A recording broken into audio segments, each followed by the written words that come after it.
Fox Sports welcomes you to a sold-out Raymond James Stadium. The Tampa Bay Buccaneers defense being introduced to a sold-out crowd. A win today and the Buccaneers would have first place to themselves in the NFC South. The Bucs host the Minnesota Vikings. Good afternoon, everybody. Welcome to the NFL on Fox. I'm Kenny Albert, along with Tim Green.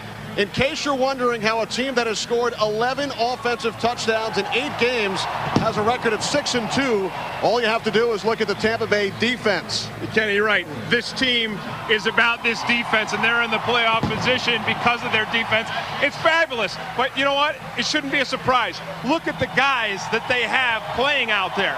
You've got Barber, you've got Lynch, you've got Sapp, you've got Brooks. And I think one of the best things about this group is the confidence that they have. They've played together for so long. Each guy knows where the other guy is going to be. And so defensive coordinator Monty Kiffin has become a guru to these guys. And he's able to do a lot of creative things. And as a result, they have come up with a tremendous amount of turnovers. They've scored 5 touchdowns on defense alone. And that bodes ill for the Minnesota Vikings because they lead the league in turnovers. And Dante Culpepper today, I don't think it's a game where you say, hey, Culpepper needs to hit Moss deep. I think it's more of a game where Culpepper needs to protect the football, punt the ball sometimes, and also run the ball. They're going to have to run the ball. Culpepper's going to have to run it against a defense that's missing nose tackle Anthony McFarland. And Tim, the Buccaneers have not scored an offensive touchdown in their last 2 games, but they get a lift today with the return of quarterback Brad Johnson. And Brad Johnson, you have to love Brad Johnson. From Black Mountain, North Carolina, he's country tough.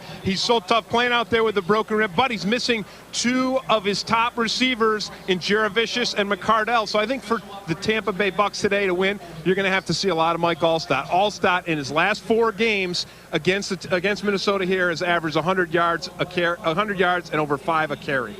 All right, Tim, remember to answer today's Sprint virtual coach question.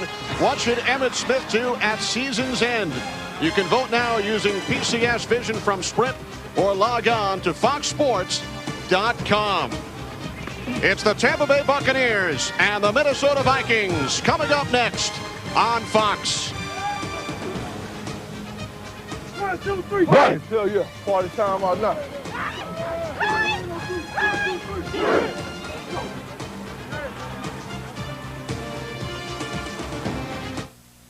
Your presentation of the National Football League. Over courtesy of the United States Air Force 49th Training Flying Squadron from Moody Air Force Base in Valdosta, Georgia. Handling the coin toss with referee Jeff Triplett, General Tommy R. Franks, Commander-in-Chief, U.S. Central Command. And the Vikings have won the toss. It is Military Appreciation Day here at the stadium. And General Franks is standing by with our Chip Carter. Chip. Thank you very much. I'm standing here with General Tommy Franks. General, you grew up in West Texas, followed those Dallas Cowboys. This defense kind of remind you of those early days? I'll tell you what, there was a time when Tom Landry had the Dallas Cowboy defense. It was absolutely something else. I think this defense that we're looking at every week right here in Tampa is also something else. I know you've been walking around the stadium here. You've got to like the response you're getting for Military Appreciation Day. Well, I think for a bit over a year now, we have had an incredible thing in this country where we have drawn all of our uniformed people, our firemen, our policemen, our military, much, much closer to the American people, and I think it's great. Coach, on behalf of the entire Fox Sports organization, we just want to give you and those who serve with you a big thank you for not only your tireless efforts, but the way you're defending this country. Thanks very much, and thanks for all the support that you give all these young people who are in harm's way doing our nation's work. God bless you very much. General Tommy Franks, let's go back upstairs. Thank you. All right, thanks, Chip. And Tim, you would think General Franks would know a thing or two about defense. Absolutely. He's running the #1 defense in the world. Tampa Bay boasting the #1 defense in the National Football League today. Nick Davis back deep for the Vikings as he takes Martin Gramaticus kickoff from the 8-yard line. Penalty marker, and Davis fumble. Buccaneers have recovered, but there is a penalty flag back at the 19-yard line. So the Vikings, who lead the league in turnovers, cannot hold on to the opening kickoff, as Davis, the rookie out of Wisconsin, fumbled as he was taken down. And this has been the undoing of the Minnesota Vikings all season, Kenny. They lead the league in turnovers. It has absolutely killed them.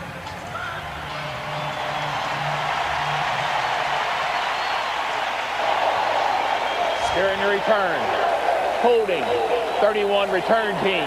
The penalty is declined. 1st and 10 to Tampa Bay.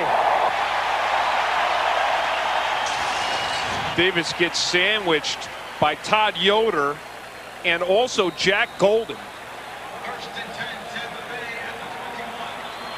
Stecker's on his legs, and there's Yoder and Golden. Ball comes right out of there. Unbelievable for Minnesota fans. Mike Allstott takes the handoff from Brad Johnson on 1st down and rumbles down to the 17-yard line, a gain of 3. Kenny Mixon made the tackle.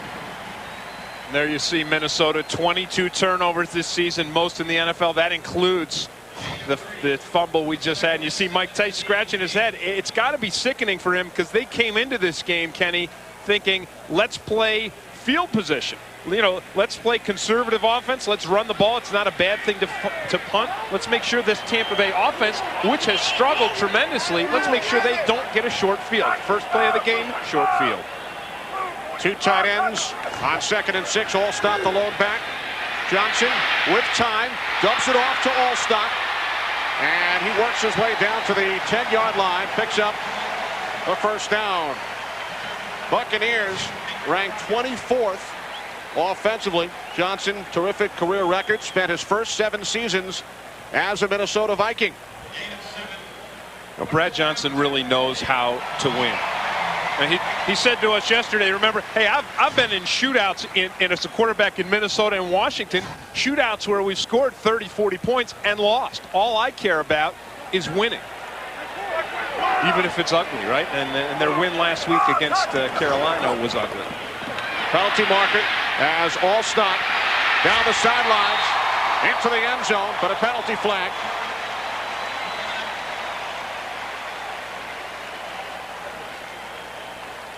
So Allstott, Tim, has been the man on the first 3 plays from scrimmage, but this one's coming back. Oh, we talked about it moments ago, and Allstott has had huge games against Minnesota the last 4 times they've played here. 19 to the offense, moving forward at the snap. 5-yard penalty, still 1st down. In fact, Vikings coach Mike Tice told us yesterday, I have these visions of Allstott knocking us over like bowling pins every time we face the Buccaneers. And, you know, when we asked Gruden about it, I said, hey, do you look at the history? And he said, yeah, you know, if a guy, look at that, 28 rushes, 129 yards, 3 TDs the last time. No, that was in '98. Allstott's best day scoring-wise. Johnson to the end zone. Touchdown, Carl Williams on the receiving end. His first touchdown of the season, starting for the injured Keenan McCardell. Did I mention that Minnesota has the 31st ranked pass defense in the league? What a beautiful throw, though, by Brad Johnson.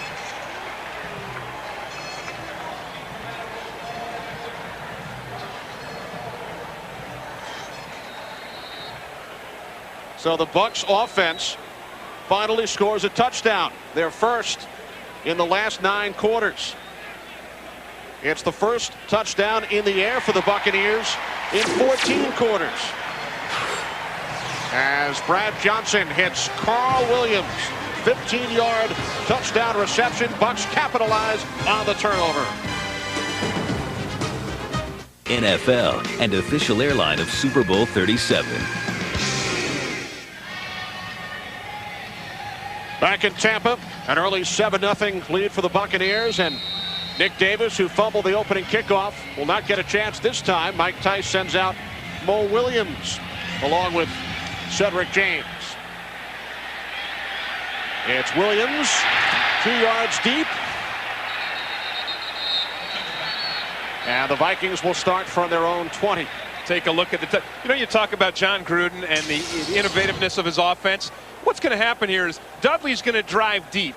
And so that's going to enable Williams to push the cornerback out and come back to the inside. See, now he breaks in, but because Dudley has kind of occupied the strong safety, that window opens and Johnson delivers a perfect pass. But Kenny, that was a really well-designed play.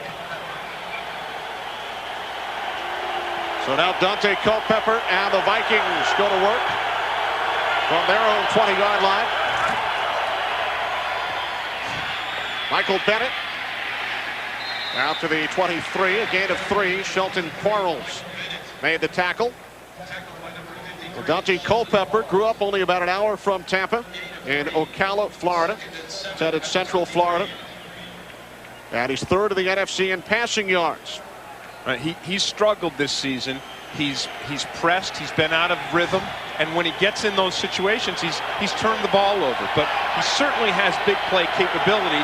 And of course, he's got Randy Moss, big play receiver downfield, so they can strike deep at any time in any game. 3 wide receivers on 2nd and 6. And the pass caught for a first down by the fullback, Jim Kleinsaucer. Out of bounds at the 34 after a gain of 10. Everett Lindsey starting at left tackle today for the injured Lewis Kelly. Matt Burke, the center, has been elected to the Pro Bowl each of the last 2 seasons. Moss and Alexander are the wideouts. Bennett, Kleinsaucer in the backfield.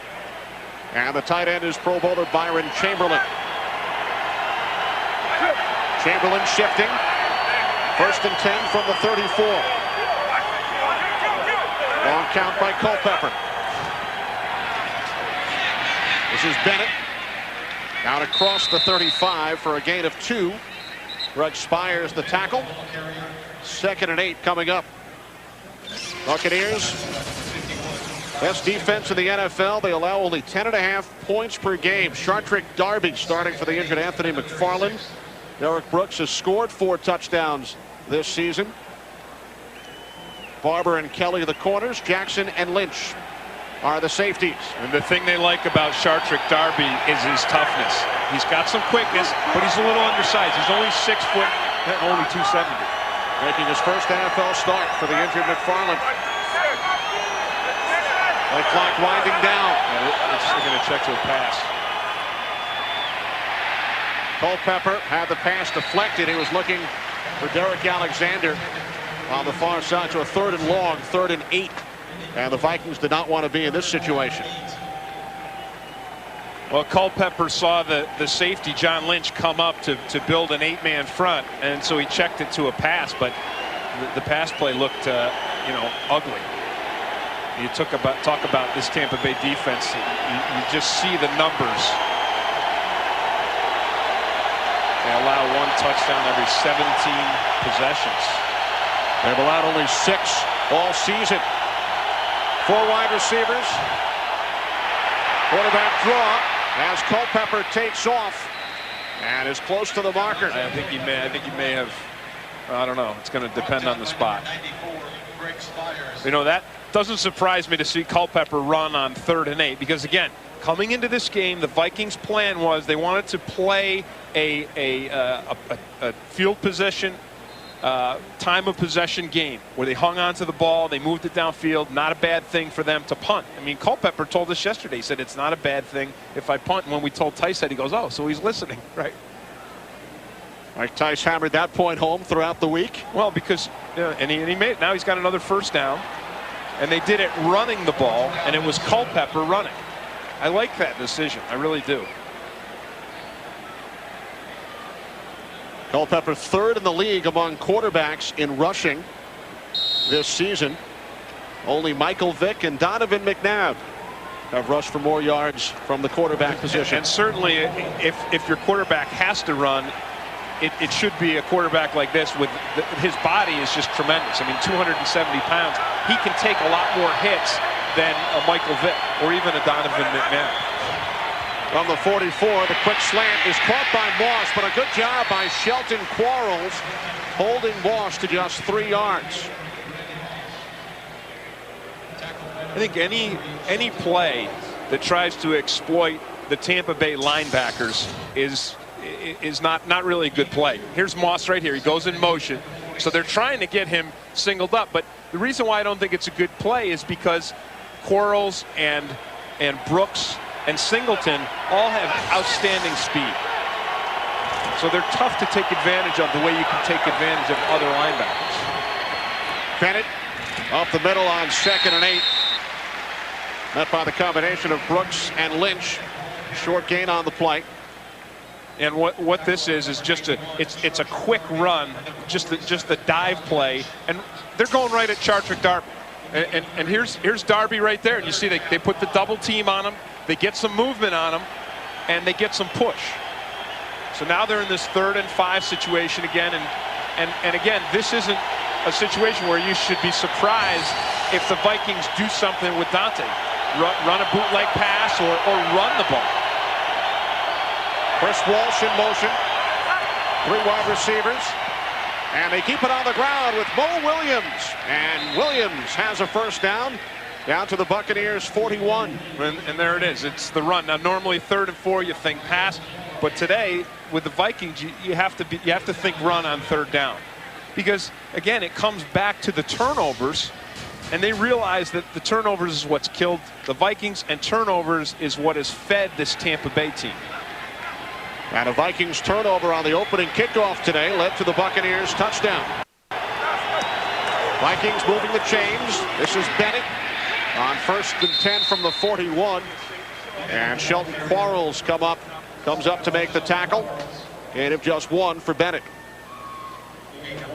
So Kenny, if the Vikings are going to continue to pound away and hammer away with the run game, the adjustment for Tampa Bay is going to be to take their safety. Watch right here. Watch the safety's going to come up, and that's an 8-man front, right? But what that means later on is Randy Moss is going to find himself single covered. And the Vikings have done a good job running the football, Tim. Ranked 7th in the NFL in rushing. 10th play of the drive. 2nd down and 9. Culpepper can't find anyone, and then throws it away. Kenny, we talked about this Tampa Bay defense and how long they've been together. And when you have been so long together, it enables you to do different things. It enables you to take a cornerback and send him on a blitz. So you take a guy who's normally a cover guy, and there's Barber coming right there, and you send him up on a blitz. And that's really what makes this play happen. That's what flushes Culpepper out of the pocket. So that's a really unconventional thing to do, to take a guy who's normally a cover guy, bring him into the middle and blitz him. But these guys have played so long together and so well, you can have a lot of creativity. Now Culpepper with time on 3rd and 9, looking for Moss in the end zone, who makes the catch for the touchdown. Randy Moss pulled it in. Dexter Jackson on the coverage. And for Randy Moss, this one may be called back, a late penalty flag.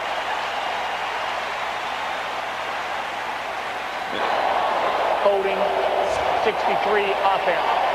10-yard penalty. Still 3rd down. I'm sure there's no one in Minnesota that's surprised to have a holding penalty, right, Kenny? I mean, if it hasn't been turnovers, it's been penalties, key penalties for this offense that's killed them. But what a tremendous effort by Randy Moss, and he really got to highlight his skills and talents on that play there. I mean, those are the kinds of plays that make him such an incredible threat in the National Football League. Corbin Lucina, the left guard, is called for holding.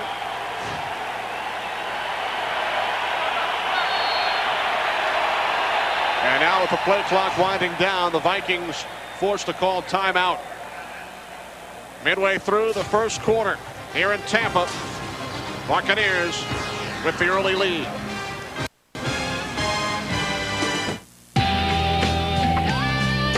Sunday is brought to you by Energizer. Do you have the bunny inside? By Kia and the all-new Sorento SUV. Kia, make every mile count. By Open, the small business network from American Express. New tools for a small business economy. And by Autotrader.com. Sell your car fast on the ultimate automotive classified site.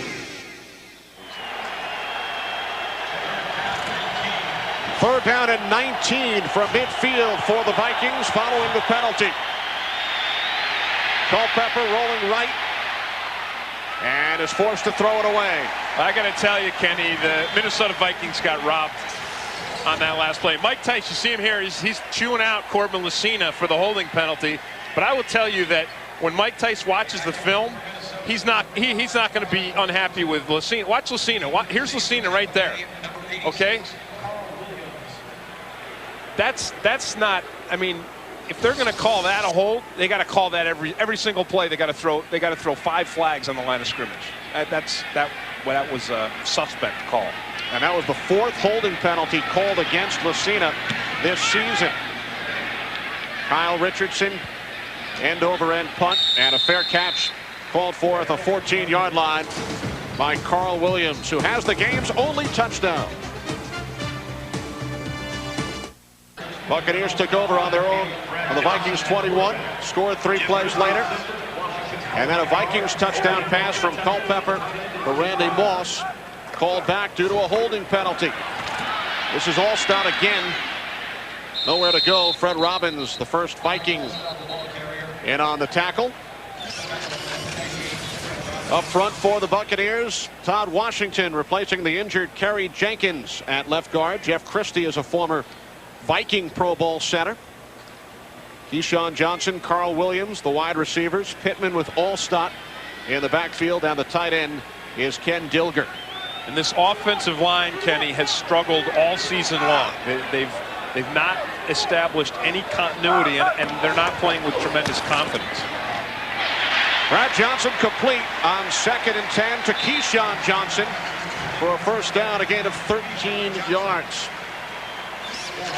Vikings ranked 28th defensively. They did a good job last week. They sacked Bears quarterback 6 times.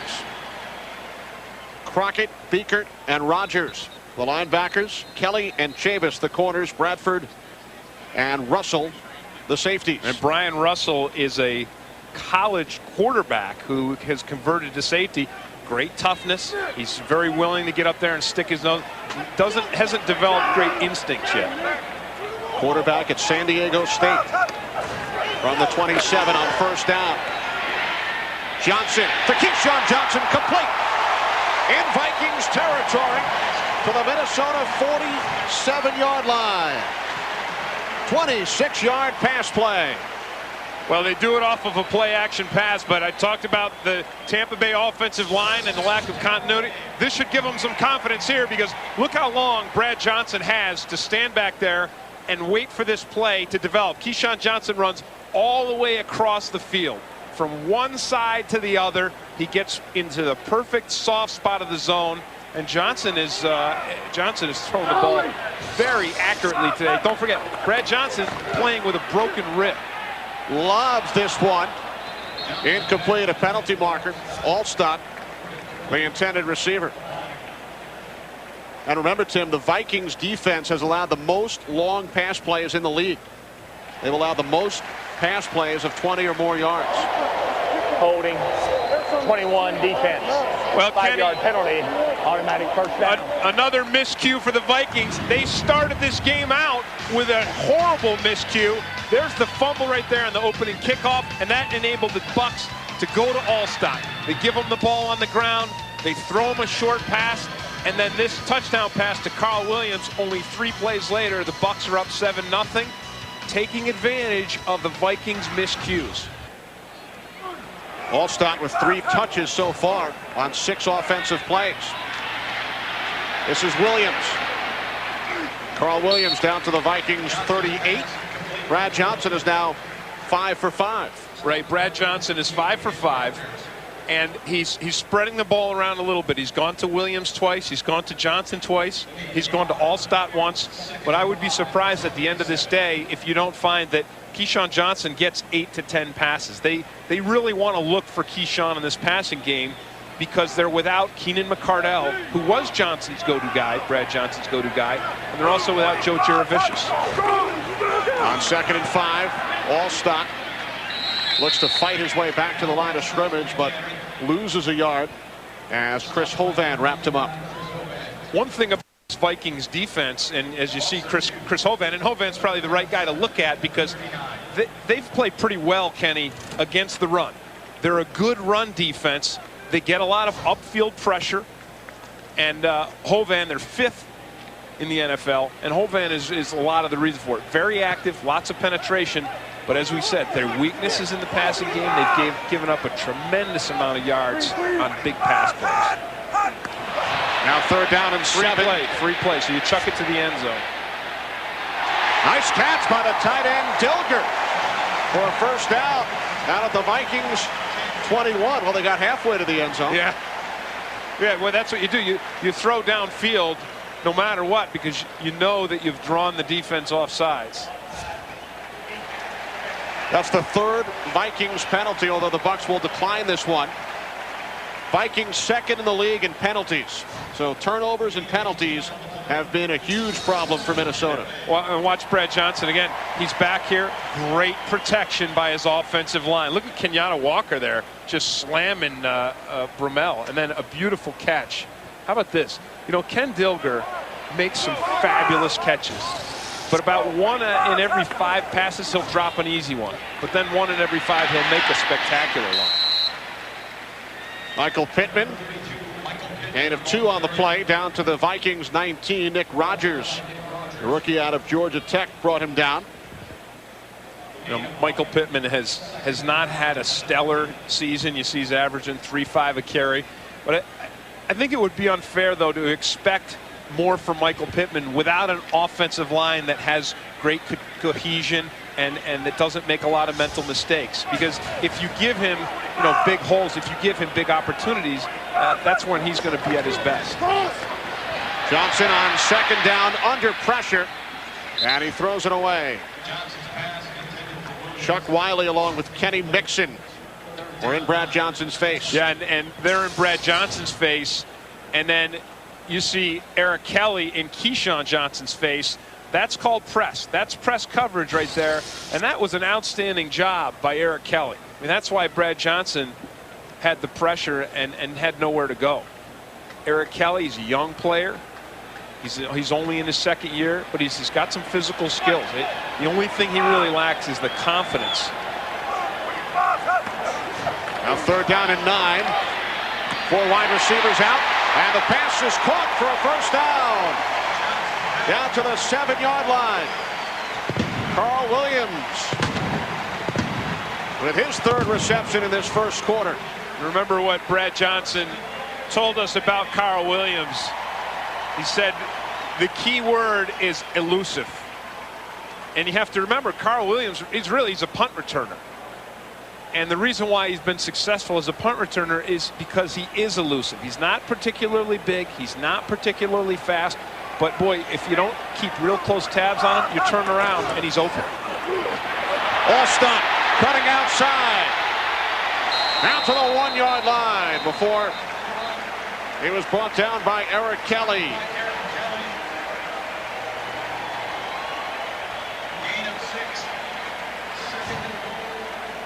So the A-Train, Mike Alstott, off to a good start once again against the Minnesota Vikings. He's had great success against Minnesota. And they sent Alstott to the sideline, and the Vikings thought that if they put Alstott, forced him to go wide, then their defensive backs could bring him down. Unfortunately, Keyshawn had a good block on it, unfortunately for the Vikes. Johnson to the end zone. The intended receiver, the tight end, Ricky Dudley. So it will be 3rd and goal for the Bucs. Well, they go to Dudley, and Kenny, I know you heard Terry Bradshaw's quip in the pregame show about you know, Keyshawn Johnson only scoring once a year, and he has not been the regular target in the red zone. I think part of the reason is because people pay him special attention in the red zone. They're more apt to bracket him and keep him from being a viable target. He has not caught a pass in the red zone this season. Johnson to Dudley. Touchdown, Buccaneers. Dudley's 7th catch of the season and his 3rd touchdown.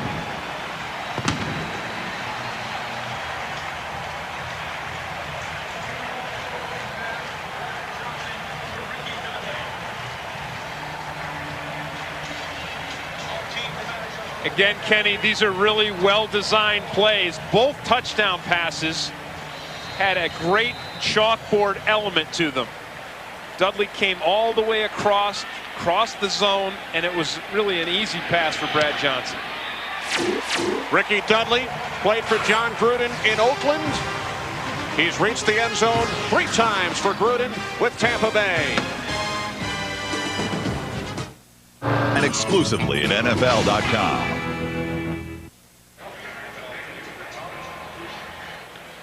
12-play, 86-yard drive. Brad Johnson 6 for 8 on the drive, 76 yards. And his second touchdown pass of the quarter. After the Buccaneers had gone 2 games without an offensive touchdown, they have reached the end zone twice in the first quarter. Mo Williams in place of Nick Davis, who fumbled the opening kickoff. And Williams brings it out to the 24-yard line. John Howell made the stop. 14-0 Tampa Bay.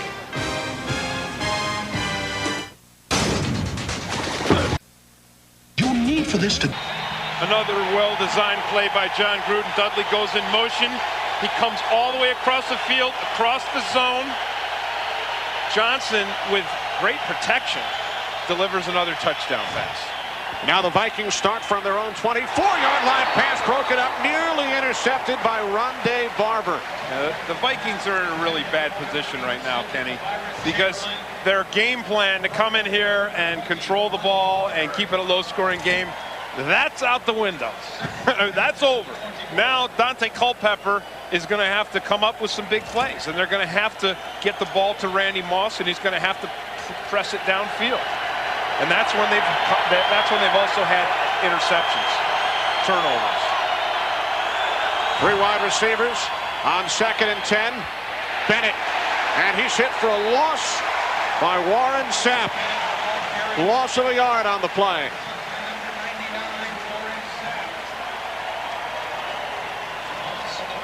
And Warren Sapp, just watch him work. He comes up, he's got a double team. So he breaks through it, he comes off the block, makes a big... This is why this defense is so doggone good. I mean, they really win the individual battles. 3rd down and 11. Culpepper out of the shotgun. Culpepper throws on the run. Incomplete. Byron Chamberlain, the tight end, was his target. Culpepper just 1 for 6. And Culpepper had no idea what to do. He looked downfield. He wanted to throw to his left. None of his receivers were there. He didn't know, should he run the ball?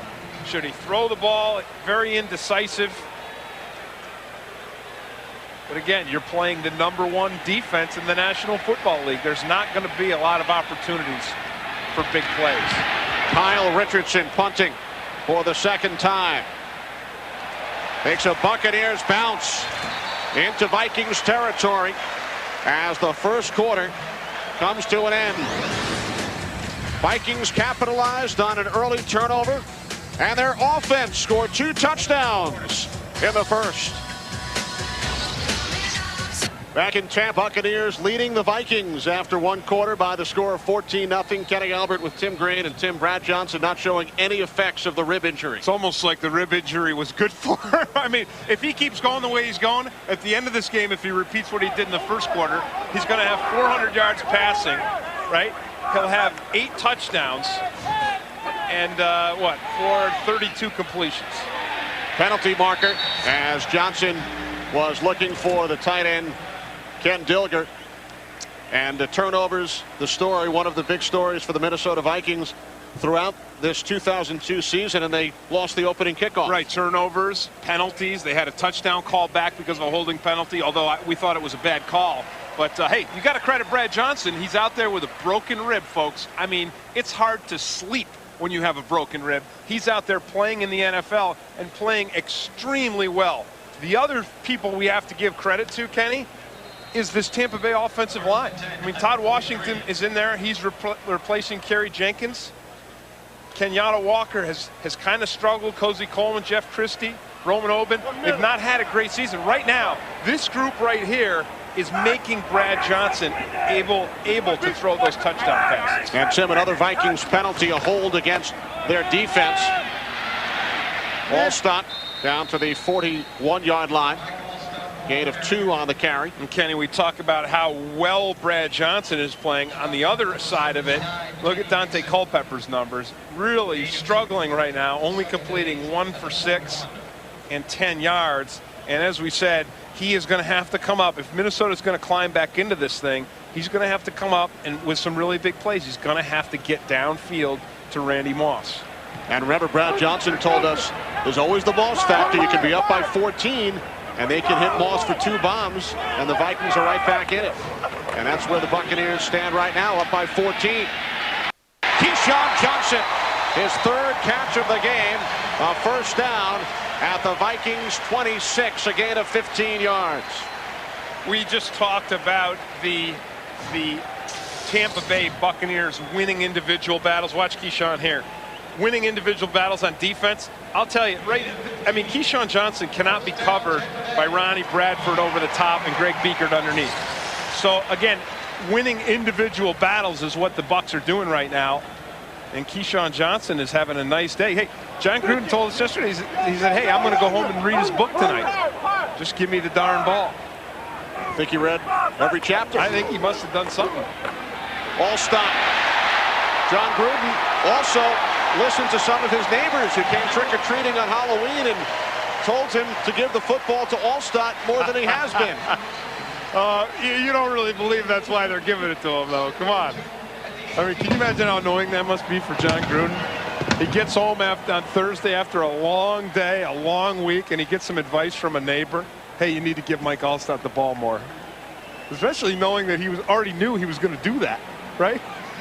Well, the Gruden family set up a haunted house in their garage on Halloween, and that was the #1 message from some of his neighbors. Get the ball to Allstott. Here's Allstott again. Stop shy of the marker. Greg Biekert, who played for John Gruden in Oakland, led the Raiders in tackles in each of Gruden's 4 seasons there. Made the tackle. You know, Allstott's numbers right now aren't tremendous, really. I mean, we've seen him have some pretty nice runs, but the truth is, the thing that's got the Tampa Bay with his 14-point lead is the Vikings' mistakes, and then Brad Johnson being outstanding in the passing game and his offensive line giving him time. And the Buccaneers are perfect on 3rd down. They are 3 for 3. Johnson looking for Keyshawn, off his fingertips. Well, that would have been not only a touchdown, but a red zone touchdown, both of which have been so elusive for Keyshawn Johnson, and he has an opportunity to catch this ball. He's got Ronnie Bradford. He's got him beat. And that's one of those difficult over-the-shoulder catches. But see, Brad Johnson wanted that one. And that would have disproven Terry Bradshaw's theory. That would have been Keyshawn's 2nd touchdown of the season. Wait, what did he say? He said they only score, him and Jimmy Kimmel only score once a year. Well, Martin Gramatica scored 4 times last week, kicked 4 field goals. Perfect from 36 yards out, extending the Bucs lead. No boundaries. By Visa, it's everywhere NFL fans want to be. By IBM, e-business is the game. Play to win. And by Docker Stain Defender. Don't be the one without it.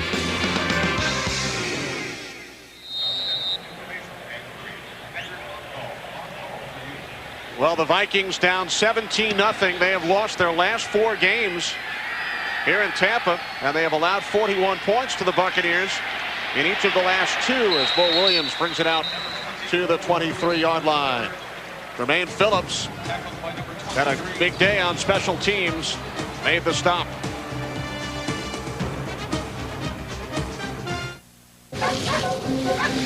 Baltimore, Atlanta tied at 3. So a lot of the Florida players like Dante Culpepper could have a chance to be with their family and then focus on football all day Saturday. Vikings had a walkthrough here at the stadium on Saturday morning. Culpepper just 1 for 6 Now 1 for 7. Randy Moss, the intended receiver. Well, coming up in the second half of our doubleheader, Terrell Owens and the 49ers take on the Raiders as Jerry Rice faces San Francisco for the first time in his career. Some of you will see the Redskins and the Seahawks, or the Rams and the Cardinals. A full day of NFL action continues next. Game 2 of our doubleheader on Fox. And Pam Oliver did a great interview with Jerry Rice about this game. And you could just, couldn't you, listening to Jerry, he can't wait to play against his old team. He's excited. Bennett out to the 26-yard line. Brad Johnson playing against his former team, one of his former teams today, and he's thrown 2 touchdown passes. Yeah, when we asked him about it, though, he kind of said, you know what, it's so far removed. You know what I mean? It's more, he still I think gets more pumped up about playing against the Washington Redskins and the way he left that team. You know, that was a bitter situation for him, being replaced by Jeff George. And I think Jerry Rice, no doubt, from that interview today, he had a little bitterness at the way the 49ers let him go. Corbin Lucina is the injured Viking.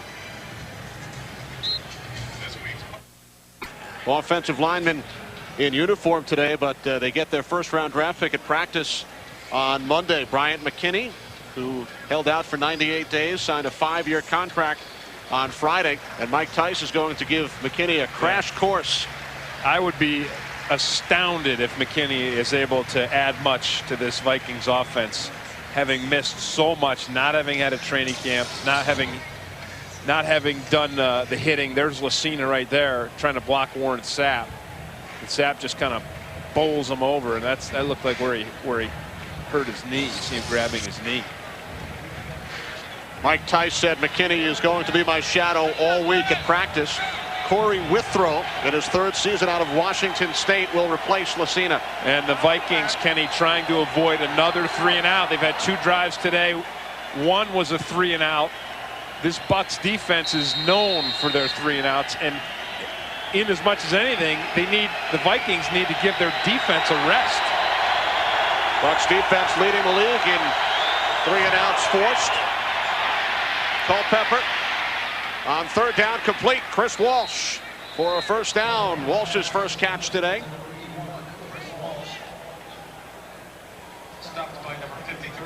And that's what Culpepper's going to have to do, Kenny. Look at Atlanta going up on top of Baltimore.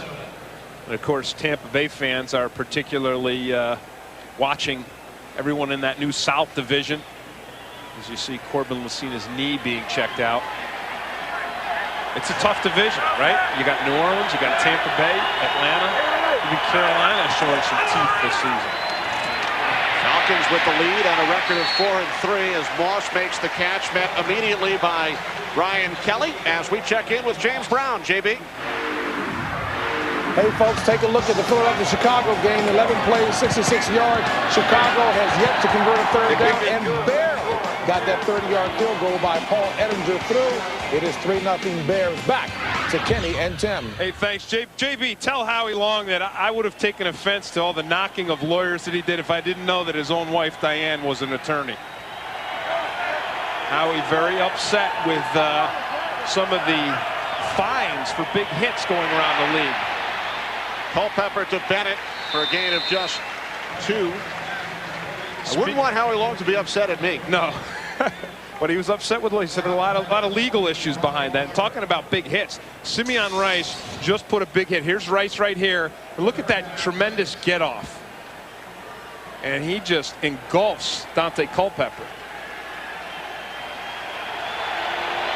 But, you know, in the NFL, they're trying to protect the quarterbacks. They're trying to protect the wide receivers. And Howie's right. That's what it's all about. It's about the legality of it. That's what the NFL is worried about. A couple of big fines this week around the league. Penalty markers on 3rd and 7.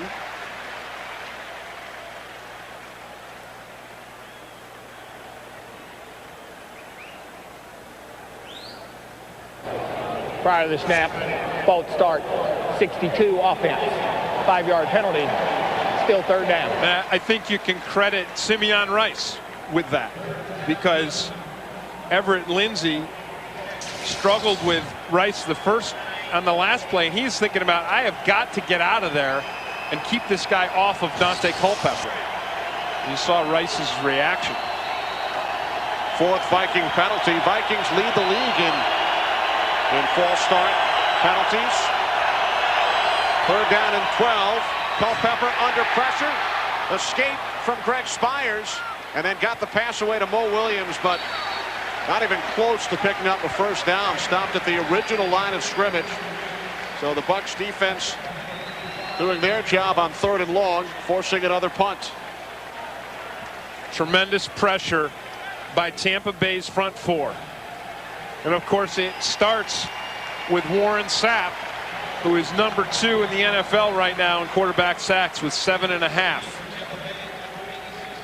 You have to double team Sapp if you're going to keep him away from your quarterback, and that means everyone else is going to be single blocked if you only block with your lineman. Kyle Richardson punting to Carl Williams, looking up into the sun, calls for a fair catch at the 15-yard line. 47 yards on the Richardson punt. We're on Fox News Channel. You know how everyone always complains about the liberal media? Well, guess what? Fox News is not liberal. No, it's not the liberal media, and I think that's why they've overtaken CNN. And there's a lot of people out there that like something a little different. Aaron Stecker on first down into Vikings territory. Finally forced out of bounds at the Minnesota 25-yard line.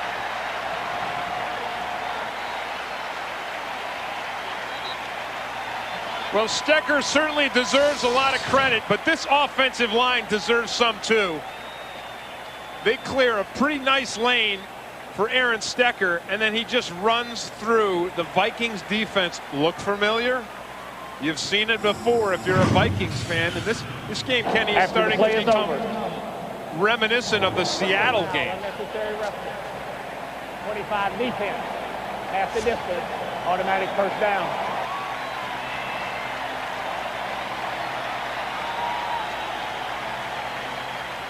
A 59-yard run by Stecker, and then a personal foul, which will tack on another 15. Stecker, the former offensive MVP of NFL Europe back in the 1999 season. I think they meant Tyrone Carter here on the personal foul, Kenny. He kind of puts Stecker in a headlock. Penalty markers on first down. Ricky Dudley down to the 3-yard line following the longest run of Aaron Stecker's NFL career. 59 yards. It was a fabulous run too. You know, I mean, he cut the ball back and then he ran through the tacklers. The Vikings have struggled tackling all season long. I thought over the last couple of weeks, Kenny, they actually got better at tackling. Offside defense, 91. That penalty will be declined. Second down. Lorenzo Bromell, but the Buccaneers take the play, not the penalty. That makes 6 penalties now for the Vikings. Although this one does not count in the penalty column because it was declined.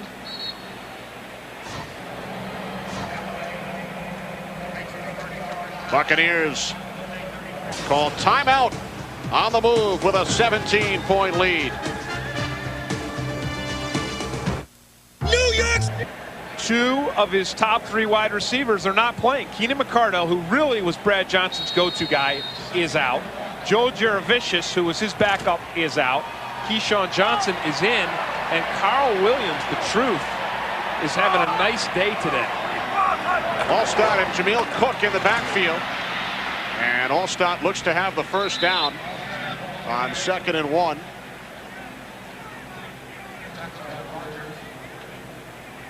Warren Sapp was in at tight end on that play, Tim.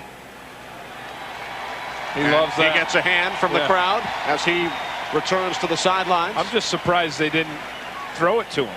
I mean, normally when they put Sapp in the game, it's to throw him the pass. Already 2 red zone touchdowns. Remember what Sapp told us last time we were here during his rookie season?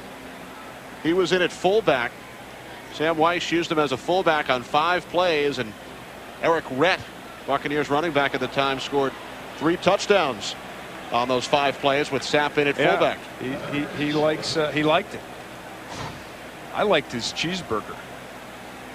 I could not believe that he actually gave you half of his cheeseburger. That was a big burger, though. You know what I'm saying? That must have had about 5 pounds of meat in it. You gave Wyatt a run for his money. Well, he's a former defensive lineman. Well, I guess you gave him. You sent him some of your books, and he gave you a cheeseburger. There you go. It's a fair trade. That's right. Yeah, that's right. I sent him the book. I bet you if I hadn't sent him the books, I bet you I wouldn't have gotten the cheeseburger. He wants to pass. I agree. Well, the Bucs did not pick up the first down. It's Allstott on 3rd and inches, and looks to have it this time. Buccaneers have scored on all 3 of their possessions today. 2 touchdowns and a field goal, and they get a new set of downs. An 86-yard drive and twice a short field. First time following a fumble on the opening kickoff, and on their field goal drive, a short punt. First and goal from the 2. Off the play action, it's Keyshawn in the end zone. His 2nd touchdown of the season. And he throws a pretty nice pass up into the stands. Wow, that made it up into the 2nd tier. Keyshawn's had a big day. His 4th reception.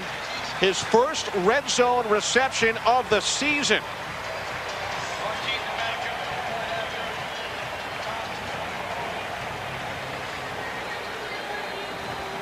So without Keenan McCardell, without Joe Juravicius, Brad Johnson has thrown 3 touchdown passes. You can see why the Vikings pass defense is one of the worst in the league. I mean, he was just not even covered.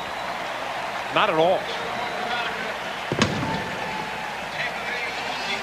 Buccaneers now lead the Vikings 24-0. Again, this is another nicely designed play by John Gruden. I think John Gruden's innovation is starting to show up. Johnson right here, he lined up as a tight end, and then he goes out and there's no one covering him at all. Yeah, see him right here? He's lined up as a tight end. And it really looked to me very much like Brian Russell, the strong safety, was supposed to cover him. Russell, again, is his first-year player, former quarterback, trying to learn that position. And then Keyshawn showed his skills as a quarterback as he threw a spiral up into the stands. Out to the 25-yard line on the return, Cedric James. Rondé Barber on special teams forced him out. Keyshawn heaving one. This for Brad Johnson. 11 of 14, 3 touchdowns. As the Buccaneers lead 24-0. Vikings start from their own 25. They've punted on all 3 of their possessions. Penalty marker as Michael Bennett could not hold on to the pass from Culpepper.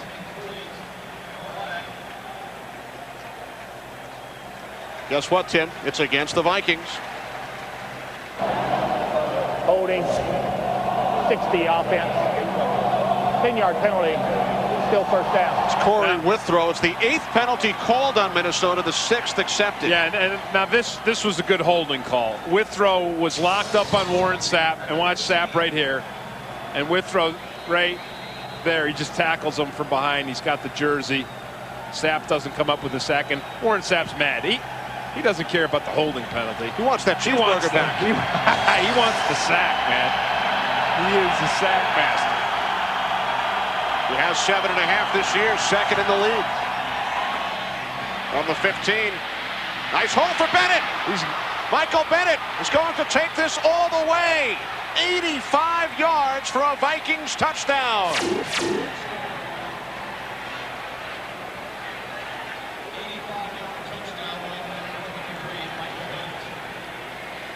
What a fabulous play by the Minnesota Vikings. Great blocking up front, and the key block really was Kleinsasser, the H-back. Watch Kleinsasser come up here and put the block on the linebacker, and then you see Bennett just raw speed. No one is going to catch Michael Bennett. The longest run in Minnesota Vikings history. An 85-yard touchdown run by Michael Bennett. He's had only 60 yards of total offense in the entire game before that play. It's the longest run in team history. Clinton Jones had an 80-yard run against Chicago back in 1969. Bennett now in the record books. It was just a draw play, and that hole opened up tremendously.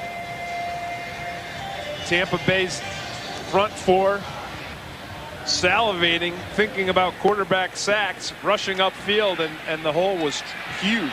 And then Bennett in the open space is where he really is strong because of his speed. Dwight Smith on the return out to the 24-yard line as we check in with JB. Hey, Kenny and Tim, and by the way, Tim, Howie says thanks for the note on the lawyer. But take a look at McNabb here on a quarterback keeper, 5 yards to pay dirt, 4th straight game with a rushing touchdown, 6th rushing touchdown of the season. Terry calls him a triple threat. He can pass it, he can run it, he can pass it on the run. I don't know about that. Kenny and Tim, back to you guys. Thanks, JB. Well, Terry may call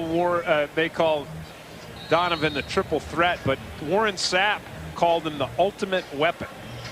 And then he said Michael Vick was like a great white shark because he was deadly. And then he said that Dante Culpepper was like the white rhino. And I said, why is he like the white rhino? He goes, have you ever seen a white rhino?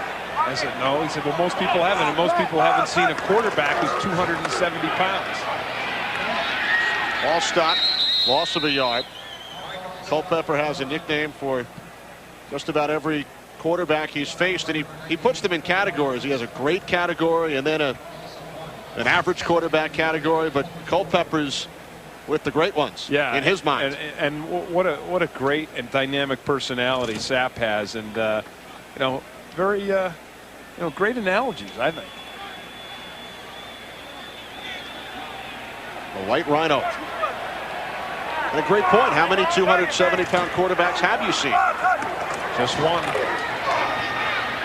Johnson complete for a first down out across the 40-yard line to Michael Pittman, who's the Buccaneers' leading receiver. Well, gain of 18 yards. Should not surprise you that Brad Johnson is striking again, because this is what he's done all game long. Allstott, Williams, Dilger, Keyshawn, back to Williams. Just a fantastic day. Dudley for a touchdown, Keyshawn for a touchdown, and then that last one there to Pittman. Brad Johnson has been marvelous. He spread the ball around, 12 of 15, 6 different receivers. Dilger out to the 45-yard line. Greg Beaker, the tackle. Boy, Kenny, this game is going to be something for this offensive line in Tampa Bay to build on. Most of their problems have come from mental mistakes. Look at the protection again that they're giving Brad Johnson. And this is no slouch pass rush either. I mean, the Vikings front four have gotten good pressure on people. They had 6 sacks last week against the Chicago Bears. You know how people kind of herald that offensive line. So I think these guys have given themselves something to build on today.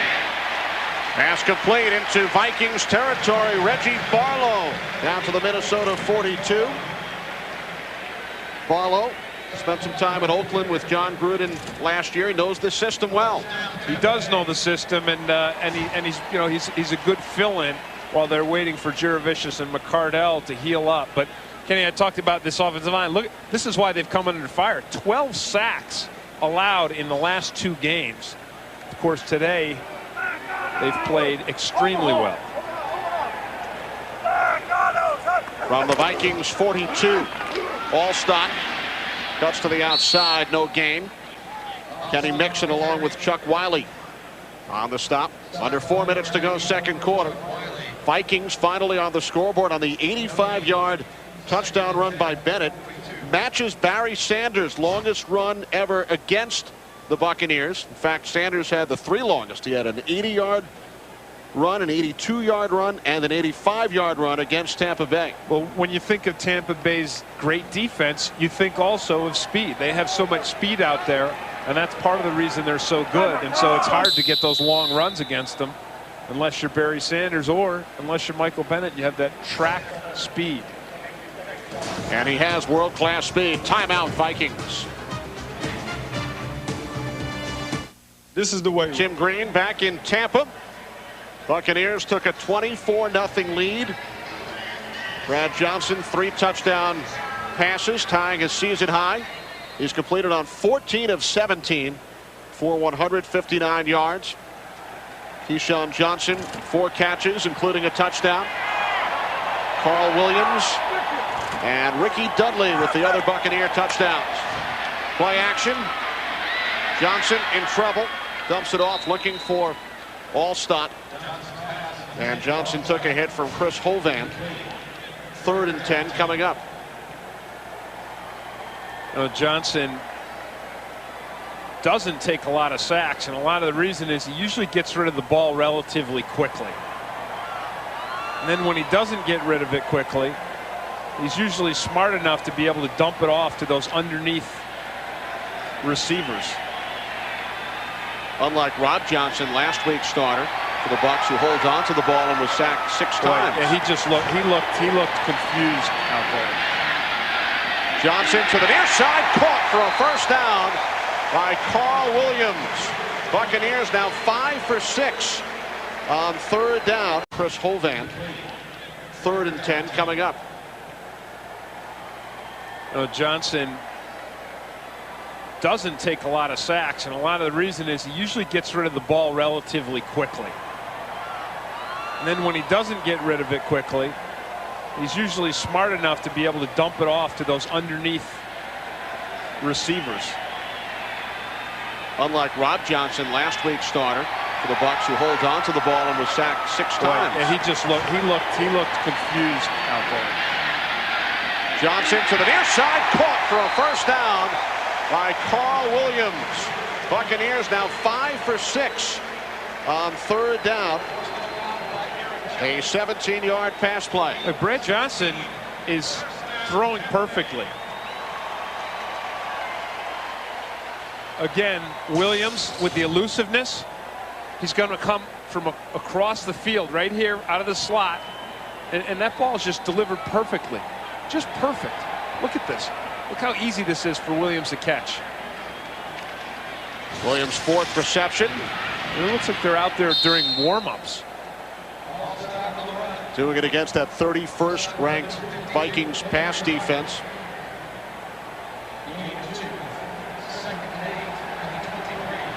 Buccaneers have scored more points in this first half than they've scored in any of their last 4 games. Carl Williams has been the 4th wide receiver, but I think John Gruden's going to have to think seriously, even when McCardell and Jaravicius are back, at getting Carl Williams some more playing time. It's a good problem to have. 2nd and 7. Johnson under pressure, and he got rid of it. Henry Crockett wrapped up Johnson. I don't know about that. I don't know if he got out of the out of the pocket on that.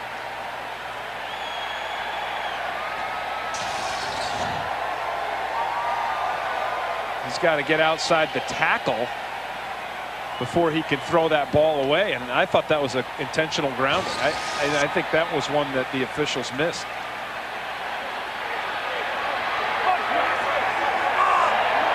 So now a 3rd down and 7. 4 wide receivers. Johnson's pass is incomplete. Pittman wrapped up by the rookie out of North Carolina State, Brian Williams. So John Gruden sends out the field goal unit.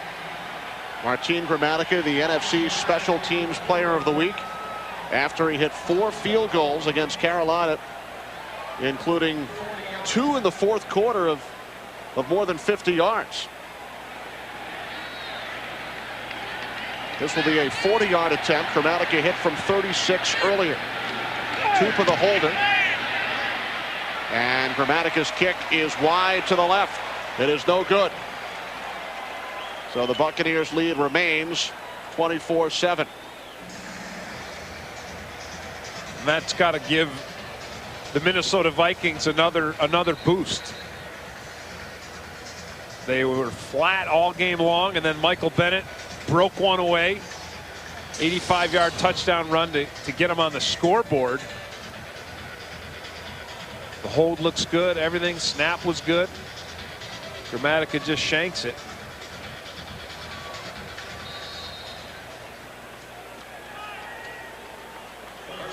Grammatica had struggled. He had missed 3 of his last 5 heading into the Carolina game last Sunday. And he went 4 for 4. Here's Culpepper. Culpepper takes off and is brought down at the 33-yard line. A gain of just 2 as we hit the 2-minute warning here in Tampa. Updated with up to the second stats. That's coming up on the Visa halftime report. Vikings have 1 timeout remaining. 1:56 to go following the 2-minute warning. And now is when you got to push the ball to Randy Moss. Get him downfield and get the ball in his hands. He has only 1 reception so far. Out of the backfield, it's Mo Williams stretching across to the 41-yard line, close to the marker.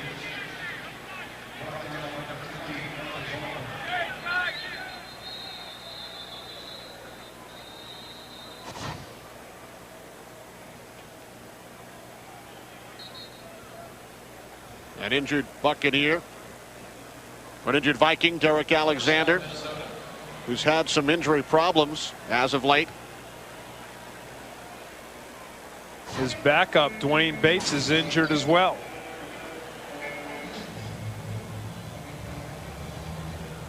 Former Chicago Bear wide receiver is inactive today with a back injury. So Chris Walsh would become the second receiver if Anderson can't return. And without Bates and Alexander, and that means the Bucs can focus even more on Moss. So what they're doing is they're going with cover 2.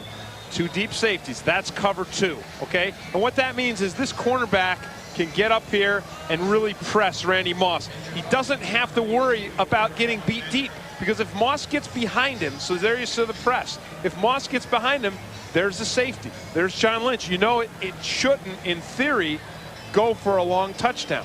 So really, that's like a form of double coverage. So Brian Kelly able to be very physical and get right up on Randy Moss, as long as he knows there's a safety over the top and he doesn't have to worry about getting beat deep. He can play all the short stuff. You know, that's what most teams have done to Randy Moss all season long. And then what happens is when teams do that, they do that cover 2. You saw Tony Gonzalez on our pregame show, and Gonzalez says he likes cover 2. So if you have a tight end, what you want to do is you want to run that tight end up the seam. He gets man-to-man coverage on a linebacker. So if they're going to continue to do that to Randy Moss, the cover 2, the 2-man, then Byron Chamberlain, 87, the Vikings tight end, he's going to have to run up the seam, get himself open against the linebacker, and make a big play. And remember what Mike Tice told us. Randy Moss has come to him and said, if I'm double covered, throw to the tight end. So Alexander carted off to the Vikings locker room. Vikings lose a timeout with the injury stopping the clock in the final 2 minutes of the half. And another good run for Mo Williams. They figured that draw play worked, gave them their only touchdown. Boy, look at New England up here beating Buffalo 17-7 in the Drew Bledsoe Tom Brady face-off. Patriots have lost 4 in a row. Culpepper to Moss. That's a sack. He lost. Oh, I'm sorry. I didn't even see him throw it. And Moss ruled inbounds at the 41-yard line. He made the catch, his second of the game. I didn't even see that ball thrown. I thought Culpepper faked the throw. First down, Minnesota. He just zipped that thing out of there at the last second. A la Chris Carter, his former teammate, to get both feet in. Well, if they review that, which they will in the booth, it's not a challenge situation inside 2 minutes. So if the booth reviews it, they're going to take that one back. You think so? Yeah, because he only had the 1 foot down, and his other foot came off the turf. So Jeff Triplett will take a look at it. And again, what you got to the only thing they might had they called a force, because Kelly gave him a shove on that last second. We are reviewing the catch at the sideline. Had they ruled a force out, I thought he got both feet in. It was close. Yeah. I thought not. Watch this one here, right? Possession. See, I just thought his left. I thought that left foot toe. The left. That's the key. Because there's possession, right? Close. You might stand a chance because again it has to be a indisputable visual evidence to overturn the call on the field. So if the call is not overturned, do I get the cheeseburger from Sapp next time? You're gonna have to send him a couple books. I'll have to write one first. Couple of injury updates. Derek Alexander, a sprained knee. His return is doubtful. And Corbin Lucina, also doubtful with a sprained right knee. You know who has a book out? Red McCombs. Told me right before the game. Vikings owner. Yep. Got a book on his business strategies and success. Did he come to you for a book review? He said he was going to send me a copy. I would review it. Book of the Month Club. You could send Red a book. Red could send you his book. After reviewing the play, there is not indisputable visual evidence with which to overturn the ruling on the field. Therefore, it is a catch at the sideline.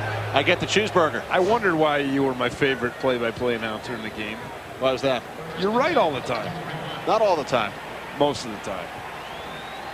Gruden's not happy. I tell you what, you know what? He's got to be happy about his offense and his offensive line, though. Absolutely. They've played well today. They've really given Brad Johnson some outstanding protection. And I think the other thing John Gruden has to be happy about, each one of Tampa Bay's 3 touchdowns was a result of a really well-designed play by Gruden. And it was well executed by his players, but each one I thought was a clever chalkboard play. And the Buccaneers offense has taken some heat the last couple of weeks here in Tampa. You never know who might take some heat from JB, Terry, Howie, and Jimmy. Well, not JB, but the other guys. You know, the Visa halftime report. Everybody's going to take some heat, right? Not from JB, though. But you might get an apology. You see Terry Bradshaw today? I did. He apologized for calling Jeff Garcia, saying that he was ugly. Did he mean his game? Well, that's what he said. He said that's what he meant, but he said it was wrong anyways, and he apologized to his parents. Well, I had the chance to watch Garcia and the 49ers the last 2 weeks, and I can tell you his game's not ugly. 49ers first place with a 5-2 record. From the 41, Culpepper lost the football, then recovers a penalty flag. He's going to try to get it up to Moss. And it's batted away. Dexter Jackson in the end zone. Good discipline by Dexter Jackson. Another Vikings penalty. 9th flag against the Vikings. The 7th that will be accepted. Holding, 76 offense. 10-yard penalty. Remains first down. That's Chris Lewinsky, the right tackle. Lewinsky had Greg Spires racing right around the outside on him. 7 penalties and the turnover on the opening kickoff. Nick Davis fumbled the opening kickoff. And the key penalty was the holding on the Randy Moss touchdown. 40-yard touchdown pass to Moss. Which would have tied the game at 7. Yeah, and it was an incredible catch. Mo Williams tripped up by Brian Kelly. Vikings don't have any timeouts. You know, Brian Kelly's really had a good season. Coming into the year, everyone thought, all right, you know what, we're going to have to go at Brian Kelly, right? Because Rondé Barber had the 10 interceptions last year, and Barber plays at such a high level, Pro Bowl player. Kelly has really met the challenge. And there's Barber to make the tackle on the catch by Mo Williams. Culpepper's 8th consecutive completion. Yeah, but he's not completing them downfield. No, he's just throwing this underneath stuff. I mean, he's got to push it downfield. Buccaneers call timeout. And the clock continues to run, but that will be reset at around 12 seconds. Well, I think, Kenny, and I know I'm against the whole Moss-Randy ratio thing, but I think on this drive they've really not gone to him very much. And I know that, again, you see the press coverage, and you know that there's a safety over the top, but man, when you need a big play, you know what I'm saying? When you need a big play, I think you got to go to Randy Moss downfield. This was the one where Culpepper actually fumbled the ball, and they had the holding penalty. Look at him there. I mean, he could beat that on that one there. He beat the press coverage, beat the tar out of the press coverage, right? I mean, he knocked Kelly right to the ground. So I understand, you know, I was one of the guys saying, hey, this Randy ratio is somewhat ridiculous, but I think there's a certain time and place when you really need to push that ball to your best player. And the Randy ratio, Mike Tice and his staff studied last year's games, and when the Vikings threw to Moss, 40% of the time they went 4-1. See, now they're actually doubling Randy with 2 cornerbacks. Rondé Barber is playing him underneath, and Kelly is playing him over the top. And the pass caught by Chris Walsh. Remember, the Vikings don't have any timeouts. Walsh with a lateral. Ball still loose. And the half will come to an end. Vikings were ruled down. And a penalty flag. Was it ruled down, or was it ruled an illegal forward pass? Walsh should have run for the sidelines to give the Vikings a chance for one last play. He had time to get out of bounds. The other issue here is, if you fumble the ball forward, you're the only one inside 2 minutes. You're the only one that can recover it and advance it. The first mistake, Walsh not running for the sidelines. Well, Walsh is open. It's a nice throw. He makes a nice move, and yeah, I think you're right there. He should have just gotten himself to the sideline. That's okay. He can lateral it there. That may be the problem right there. Yeah, forward fumble by Williams. Although, to be honest with you, once the Tampa Bay guys get their hands on it and then they fumble it, I'm not certain whether or not Minnesota can't then pick it up and advance it. Although I don't know if he's down by contact or not. Well, it looks like a defensive penalty. The half cannot end on a defensive penalty. So Minnesota may have the ball. They may have a chance to kick a field goal here. So they may have ruled him down by contact, but the holding penalty gives Minnesota a shot at 3 points. The runner is ruled down by contact. After the runner is ruled down by contact in the field of play, unnecessary roughness, personal foul, Tampa Bay number 59 occurs. By rules, that penalty will be assessed half the distance from the dead ball spot. And Minnesota will have one uncharged time correction and the extension of the period for one untimed down. Well, the first problem is the Buccaneers don't have a number 59. Well, that's okay. So the half would have ended. Williams was ruled down by contact. This was after he was ruled down. And then, well, you know, Barber. Oh yeah, he got snagged, and it's Cedric James hit him in the back. Right? It's that classic thing that every father tells his son. I tell my kids all the time, you can't, if you retaliate, you're the one that's going to get in trouble. And that's what happened. Cedric James shoved Barber in the back. Barber turns around, shoves Cedric James, and may, if Gary Anderson makes this kick, have cost his team 3 points. So because the penalty was called on the defense, Vikings will have a chance to kick a field goal.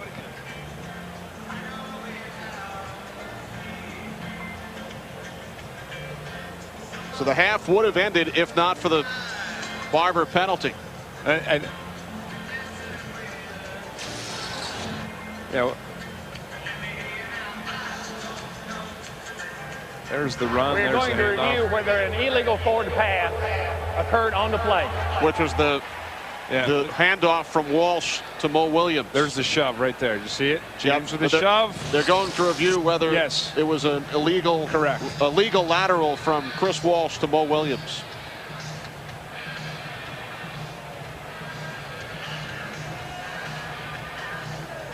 So Jeff Triplett checking out the replay, and this will determine whether the Vikings will have a chance to kick the field goal.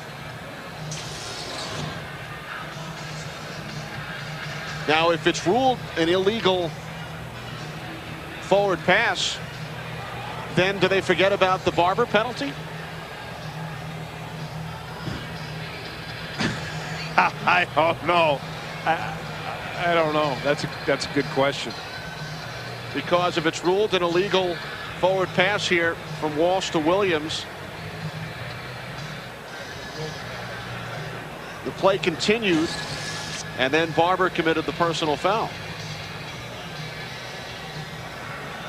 So we'll have to let Jeff Triplett explain this one. Well, you know what? The officials this season have done a great job of doing that, though. Would you agree? Yes. I know Mike Ferrara talked to us in August, and the head of the officials, and he said, look, we're going to do a good job communicating this year. And I think they really have. They've explained why they're doing it, and, you know, what happened and what they saw. And the league made it a point during the summer to emphasize to the officials at their training camp to communicate better with the fans in the stadium and the viewers watching on television as well. And us. Here's a halftime report is coming up. JB, Terry, Howie, and Jimmy scores and highlights. And the Fox Sports ticker with up to the second stats. Here's Jeff.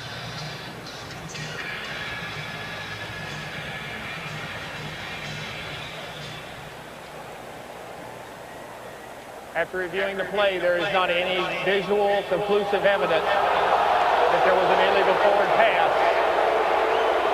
Therefore, the ruling on the field stands. So the Barber penalty stands. And Gary Anderson, the oldest player in the National Football League, he's 43.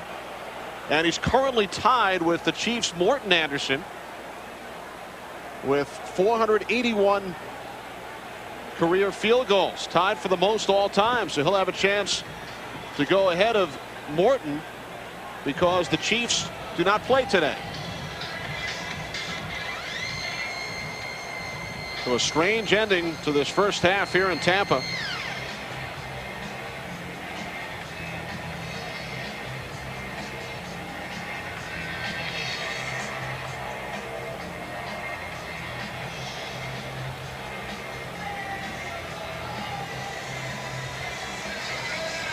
So the officials have already determined that the lateral from Walsh to Williams was okay.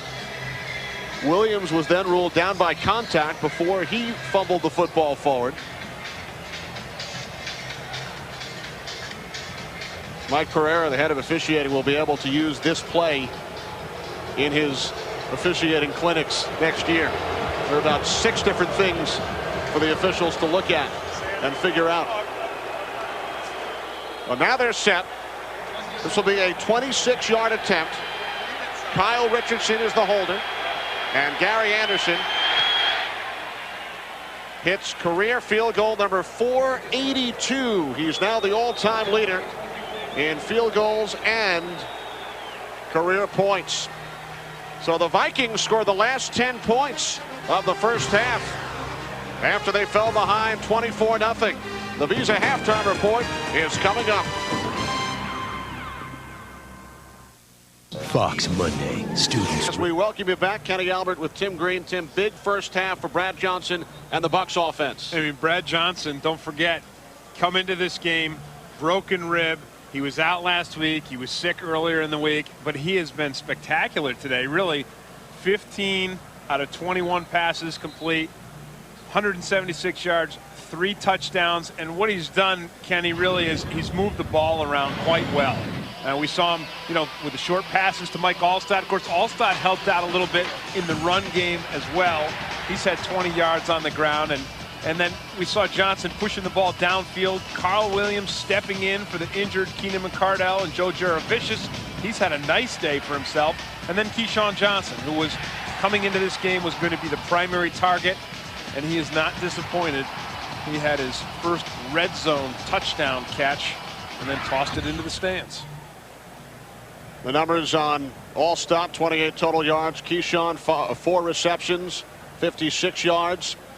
And Carl Williams reached the end zone as well. Ricky Dudley with the other Buccaneers touchdown. As much as the Tampa Bay Buccaneers have done well, part of the problem too, though, has been the miscues by the Minnesota Vikings, Kenny. And it started out with a fumble on the first play of the game, the kickoff.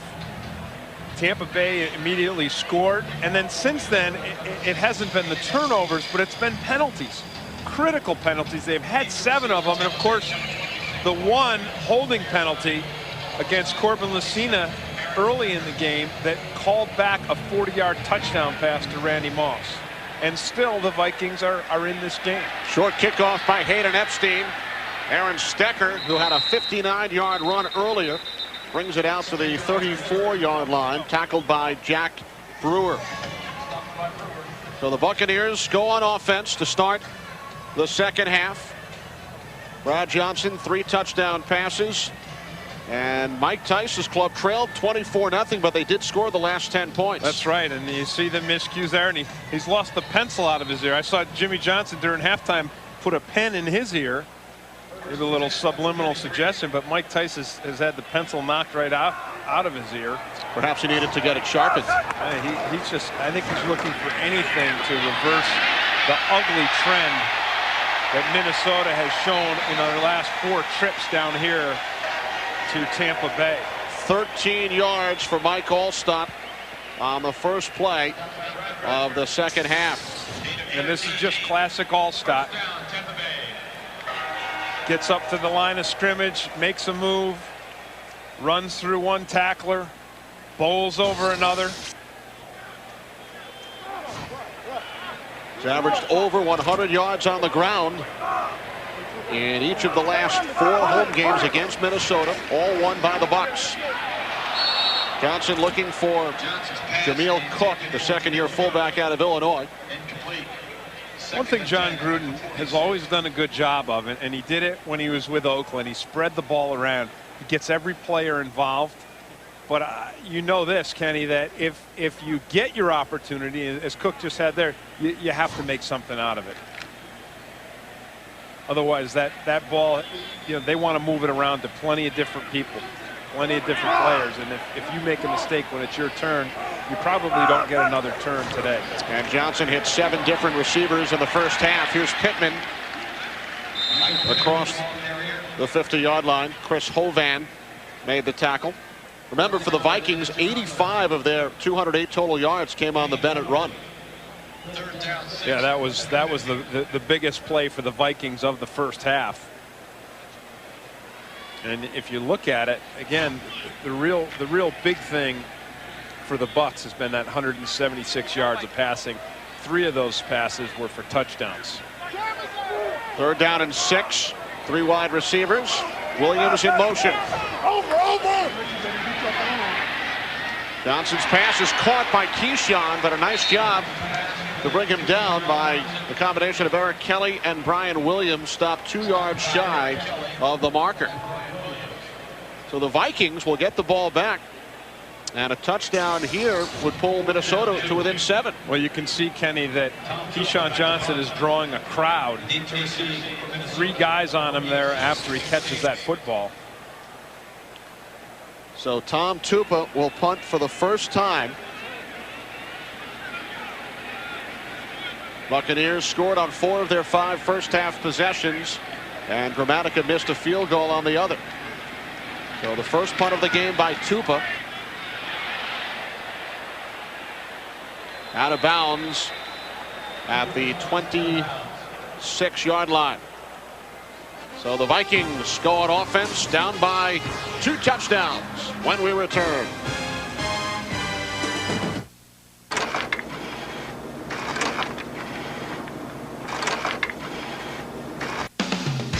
Fox NFL Sunday is brought to you by Volkswagen. On the road of life, there are passengers and there are drivers.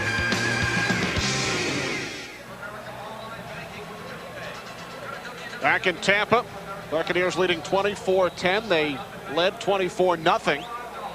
And now the Vikings get the ball starting at their own 22-yard line.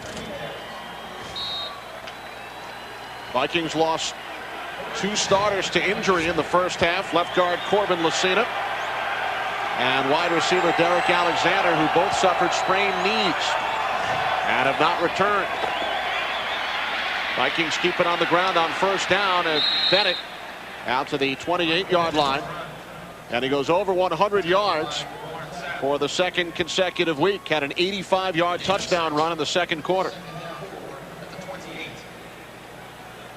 Well, it's actually a pretty good run. It developed slow. Watch Warren Sapp. I mean, he just blows Winthrop right back into Bennett, but Bennett just reloads and Winthrop stays on the block, and that's really what makes that thing. I mean, Winthrop just will not stop blocking Warren Sapp, even though he's blown into his own backfield.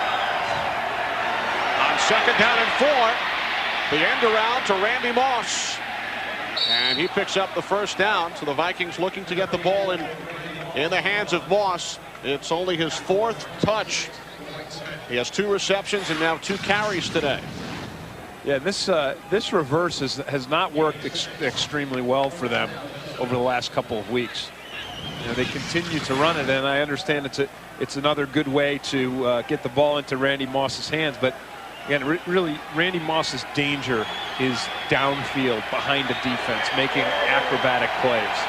There's 2 catches today, Tim, for only 10 yards combined. On the 34, Culpepper pump fakes and is in trouble. Lost the football. Had it knocked away and then recovered. Simeon Rice knocked the ball out of the hands of Culpepper. For Culpepper, his 10th fumble of the season. He's lost 5 of the 10. Simeon Rice is having a big day over here. He starts with a power rush, comes back to the inside,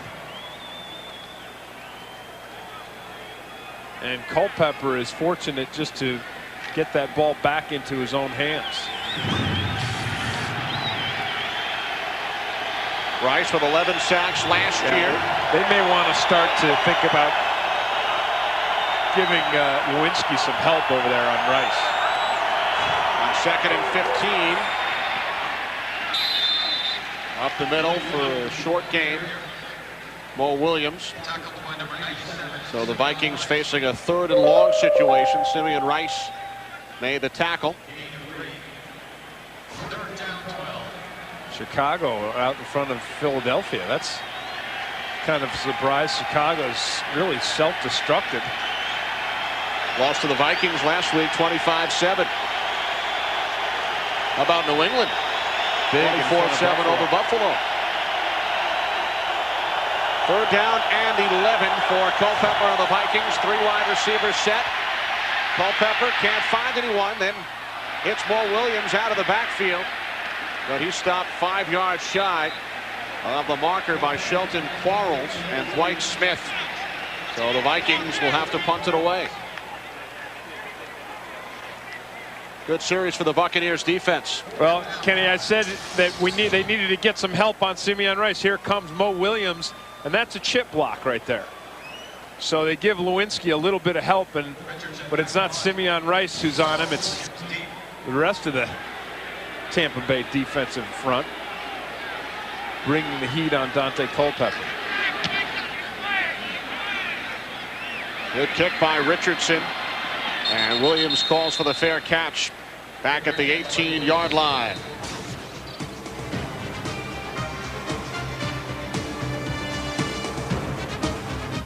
I am Emmitt Smith. I'm Emmitt Smith. Buccaneers scored the game's first 24 points. They lead the Vikings 24-10, looking to win. They're at home against their former division rival for the 5th consecutive year. Minnesota now in the NFC North, Bucs in the NFC South. Longtime NFC Central rivals. Buccaneers start from their own 18-yard line. Johnson dumping it off to Stecker. Aaron Stecker has a first down, but a penalty marker back at the 15-yard line. Gain of 12 from Johnson to Stecker. And it wouldn't surprise me if that's against Jeff Christie for a block in the back. I'm not sure, but Fred Robbins had a pretty good bead on that screen pass. That may not be what it is, but and again, it might. There is no foul for an illegal block in the back. Result of the play is a first down. I guess it's none of the above. Well, I think the officials saw the same thing that I was looking at, and then they probably conferred and said that it was down there in the pit. And you know, in that interior line area, you can block people on the back, and I think that's probably what they determined. So a 12-yard pass play from Johnson to Stecker. 3 wide receivers from the 30. Michael Pittman cuts to the outside. Another flag. Pittman gains 5 out to the 35.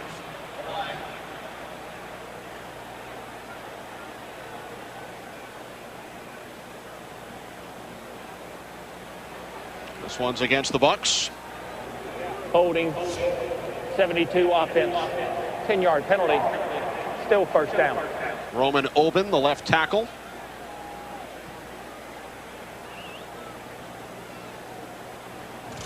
Tampa Bay's offense has come out here in the second half. You see Atlanta goes up over Baltimore, but now Tampa Bay's offense all of a sudden kind of looks a little bit like they have in recent weeks. The thing that ignited this offense in the first half, honestly, was Brad Johnson throwing the ball. So I think they're going to have to get back to that passing game. Johnson to the air to a wide open tight end. Ken Dilger into Vikings territory. They finally bring him down at the 40-yard line after a gain of 40. And this really is just that typifies the Vikings pass defense. I mean, Dilger just comes here, he sits down in the zone, he's wide open, right? He's wide open. Look at him right here. No one even close to him. And then Russell misses the tackle. And then he carries a couple Vikings for 10 more yards. Third catch of the day for Dilger. But as I said, I mean, that's what Tampa Bay needed to do. Get back to that passing game, because that's where they're going to win this game. Keyshawn Johnson down to the 21. A gain of 19 more. Bucs, listen to you. Well, it was, you know, it's an obvious thing. You know what I mean? And Brad Johnson's having a big day. Now Chavis is up right here, and he's pressing him, and he's got pretty decent coverage. But Keyshawn just runs a little bit in front of him, and the ball is so well thrown. Look at the placement of this football. Keyshawn never has to break stride, and the ball, again, is just perfectly thrown right in his hands. I mean, we have seen Brad Johnson throw so accurately today that, you know, Gruden, just keep doing it. Just keep going to the air. All stopped, bottled up. Keyshawn caught only 5 passes combined the last 2 games. He has 6 receptions today, including a touchdown, only his 2nd of the season. Brad Johnson with 3 first-half touchdown passes.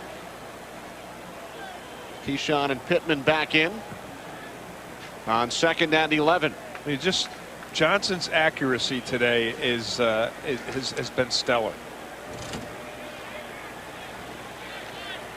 3 for 3 on this drive, 71 yards.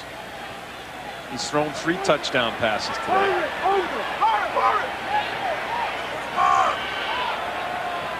Play clock down to 2. Off the play fake. Johnson to Allstott for a short gain. Down to the 19-yard line. Gain of 3. Nick Rogers made the tackle. Remember, Brad Johnson drafted by the Vikings in the 9th round back in '92 out of Florida State. Spent his first 7 seasons in Minnesota. Played a little bit over in NFL Europe. Yep. He was a London Monarch, of all things. And then in Minnesota, he backed up Warren Moon, Randall Cunningham, Jeff George, finally became the starter. 3rd down and 8. Johnson looking end zone, looking Keyshawn, who holds on for the touchdown. His 2nd today. Did you see Brad Johnson just use up Ronnie Bradford with that pump fake to his left? That was great technical quarterback play.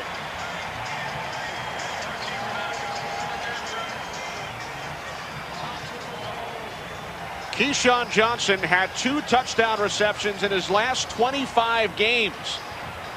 Coming into today's action, he has 2 today. I think Terry Bradshaw's up in line for another apology. He caught 1 last season, 1 this season, 2 this afternoon. We'll be right back.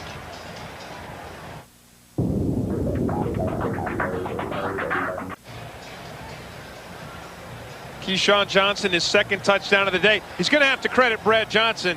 The focus right here is the free safety, Ronnie Bradford. See, Johnson, he does the pump fake, and that draws Bradford to the right, and that just gives the opening for Keyshawn right there, right in center field. Bradford unable to recover after the brilliant pump fake. And here's Keyshawn. He comes up. See, there's the safety. Johnson does his job, Brad Johnson. So it's open there for Keyshawn Johnson. And Bradford has still not gotten up. Shaken up in the end zone. For Keyshawn Johnson, he ties a career best with 2 touchdowns today.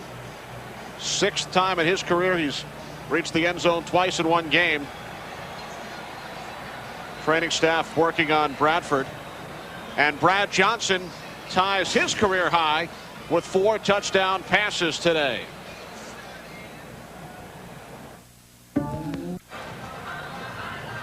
The Buccaneers have scored 30 points for only the 2nd time this season. They scored 35 in Cincinnati. Martin Gramatica for the extra point. It's now 31-10. Tampa Bay, just over 5 minutes remaining in the 3rd quarter. Johnson to Johnson for the 2nd time today.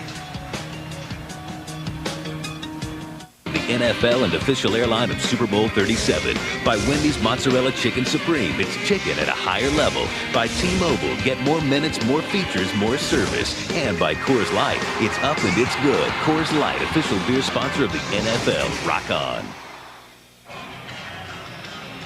I said earlier in this game I'd be surprised if Keyshawn Johnson didn't catch 8 to 10 balls today. He's already caught 7 for 98 yards, 2 of them touchdowns. Mo Williams on the return, out of bounds at the 20-yard line.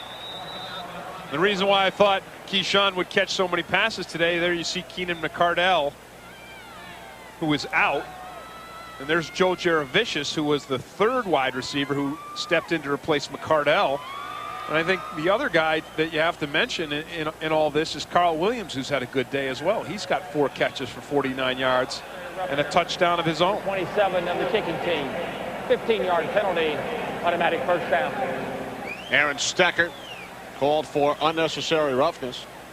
Brad Johnson with the 4 touchdown passes today. It's only the 7th time in Buccaneers history a quarterback has thrown 4 in 1 game. The last to do it. The backup today, Sean King. Rob Johnson's the 3rd quarterback. There's King, who threw 4 touchdown passes back in October of 2000 against the Minnesota Vikings. Bit of a Vikings curse down here. We may see Sean King before this one's over. Came in for 1 very important play last week. Culpepper complete to a wide open Cedric James, his first reception of the season in Buccaneers territory. second-year man out of TCU, who spent last year on IR. It's his first NFL catch, and it's good for 29 yards. Well, Cedric James was wide open. Randy Moss thinks he's open on this. He beats Kelly. You know what? He was open on that. As you see Dexter Jackson coming over, and I think Dexter Jackson trying to get over the top of Randy Moss is what made Cedric James so open. And James gained 29 from the 35. Culpepper in the process of going down as Shartrick Darby wrapped him up, and then he threw it away.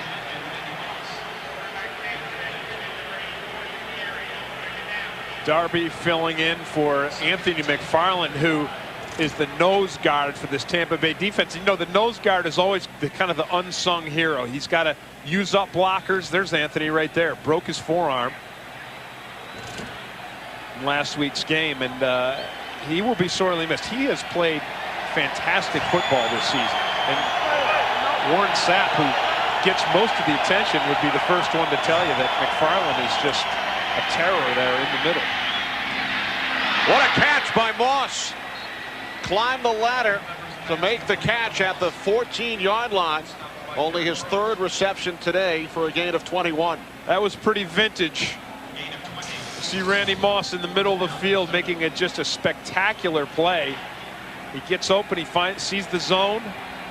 That ball is not well thrown by Dante Culpepper, but Moss can make up for an errant throw with just spectacular athleticism. 3 catches today, but let's not forget he had the one touchdown, 40-yard touchdown pass that was called back earlier in the game. So the Vikings on the move. Culpepper on the move, and he's brought down. Rondé Barber with his first sack of the season. It was a yard behind the line of scrimmage, so a sack for Barber. I thought Barber was offsides, Kenny. I'm not certain, but Barber comes up. You're going to see him come up in here. He's coming up on the blitz. I don't know. It looked like he was. Yeah, it looked like he was in the neutral zone.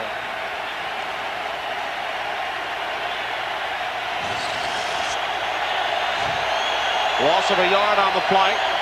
Second down and 11 from the 16. Culpepper under pressure again. Gets it out to the fullback, Kleinsaucer. And Kleinsaucer all the way down to the 1-yard line. Wow. Tell you, I think it was Matt Burke had a big block on the outside there to help Kleinsaucer. Watch it right here. Here's Kleinsaucer. He gives a fake block. Here's Matt Burke. Watch. No, is it Matt Burke? No. It was Lewinsky. It was Lewinsky. It was a nice block by Lewinsky. Into the end zone for his 7th rushing touchdown of the season is Mo Williams, who has scored in each of the last 5 games on the ground. That's one shy of the Vikings club record. 2 touchdowns his first 6 seasons, 5 years in Minnesota, last year in Baltimore, and now back with the Vikings. That was an impressive drive, Kenny. I mean, think about it. This is the #1 defense in the NFL. The #1 pass defense. And on that series there, the Vikings they work their way methodically down the field and then punch it in with Mo Williams. A 6-play, 64-yard drive. Vikings back within 2 touchdowns. 3 of 4, 64 yards on the scoring drive, including the big catch by Randy Moss at the 15-yard line. Vikings have trailed by as many as 24. An onside kick and a penalty flag. Looks like the Vikings have recovered got the kick, but a penalty flag. They may have been offside. Yeah, they're probably going to have to re-kick it. Jack Brewer recovered the Hayden Epstein onside kick.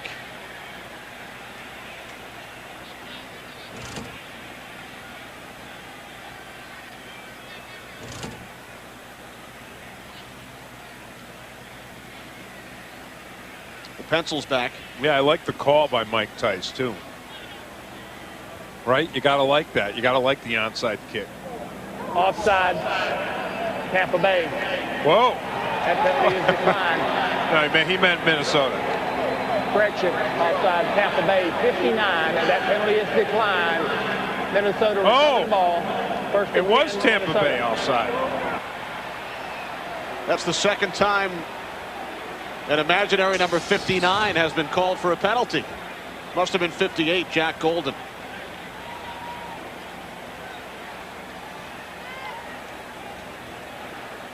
There he is right there. And he goes, Golden gets into that 10-yard neutral zone before the ball is kicked.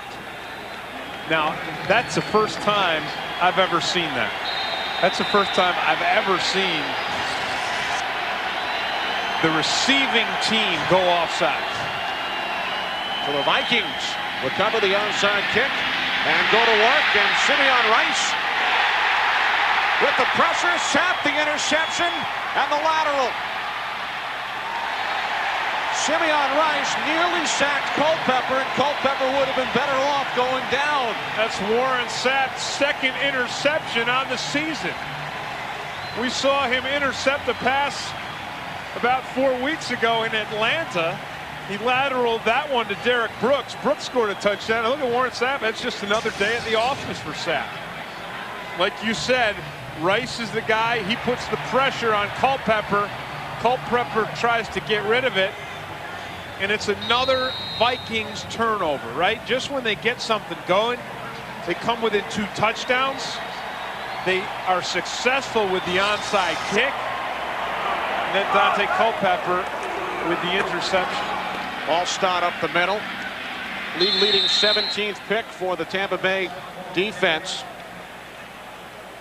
That makes Culpepper's 13th interception on the year. That is the most interceptions by any quarterback in the NFL so far this season.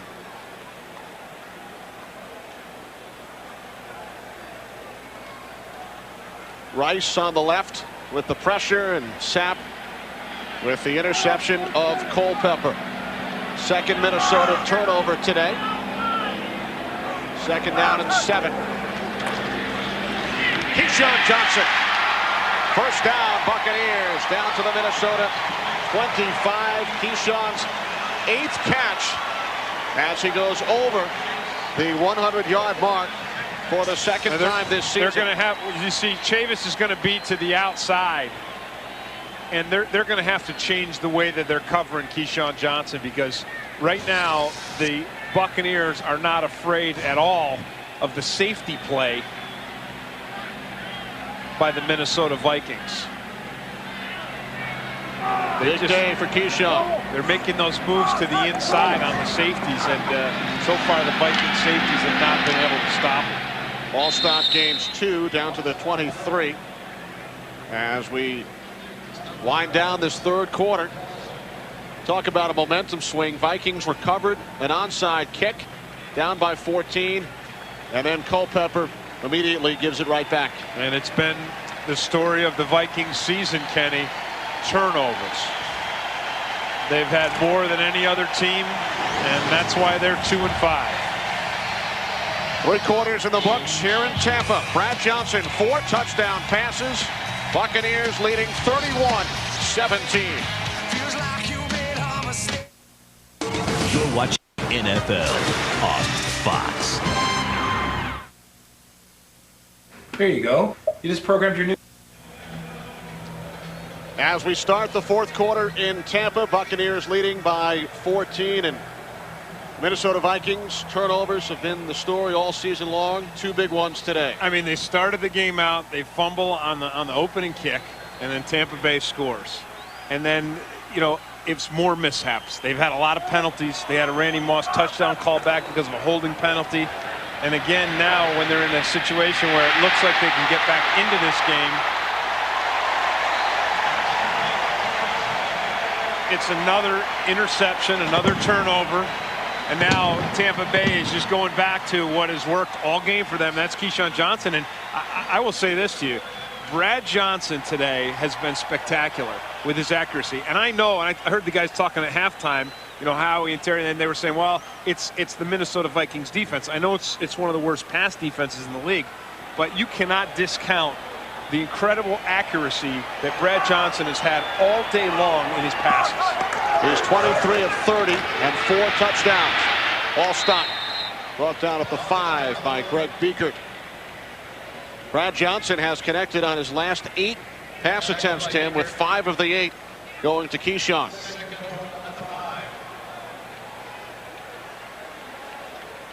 Brad Johnson over the 300-yard mark. And you see him hobbling. I mean, don't forget, he's got a broken rib. Yep. His 5th career 300-yard day. First time this season. Look at those numbers. Wow. There was question early in the week as to who would start. Sean King's the backup. Rob Johnson, the 3rd quarterback for the Bucs. All stop. Brad Johnson hitting Mike Allstott, and for Brad Johnson, a career best 5th touchdown pass of the game. And that's a new Bucs record. First time a Tampa Bay quarterback has thrown 5 touchdown passes in a game in the history of the franchise. Well, he certainly deserved it today. Playing with pain. Playing extremely well. He threw 7 touchdown passes his first 7 starts this season. He has 5 today. And the Bucs have a season high 38 points. Little kids at the beach, familiar sight to both Kenny Albert and myself, right? I haven't been to the beach in a while. Well, when you are, you're there with your young daughter, who enjoyed her Halloween as Minnie Mouse. Well, coming this February, the world's best drivers return to Fox with the 45th running of the Great American Race. The Daytona 500 drops the flag on 15 weeks of NASCAR coverage, returning this February on Fox. How about your kids? What were they for Halloween? My kids were kind of like John Gruden's kids. Remember, Gruden said his kids were these like horrible monsters, and he was really proud of it. And that my kids were these, you know, mixed, you know, ghoul type. My daughter was a satellite, maybe a baked potato. She wasn't quite sure. A baked potato? She's either a baked potato or a satellite, or the Epcot ball at Disney World. Never heard of anybody dressing up as a baked potato. My daughter's very creative. False start. 62 offense. 5-yard penalty. Another penalty. Incredible. Hey, Brad Johnson's his son was a cow. I think I'd go with the baked potato before I'd go with the cow. First and 15. His son did dress as a cow. Warren Sapp's kids were Jesse and Woody from Toy Story. Warren Sapp did it right. They're taking the golf cart around his neighborhood. Pressure on Culpepper. And a penalty flag. Intentional grounding. Well, we saw in the pregame show where Dick LeBeau guaranteed a win against Houston, right? He really went out on a limb. Well, as they said, Jimmy Johnson said, hey, you know, Houston has 2 more wins than Cincinnati. I don't know what they're predicting. Intentional grounding. Number 11. Offense. Ball will be placed at the spot of the foul. Second down. Loss of down. Yeah, so Warren Sapp drove his kids around on a golf cart on Halloween on Thursday night. I told you about the haunted house in John Gruden's garage. Why am I not surprised by that? Well, this game has been haunted for the Minnesota Vikings. Their 2 turnovers have resulted in 14 Bucs points, and there's another turnover. Al Singleton with his first interception of the season, the 3rd Minnesota turnover.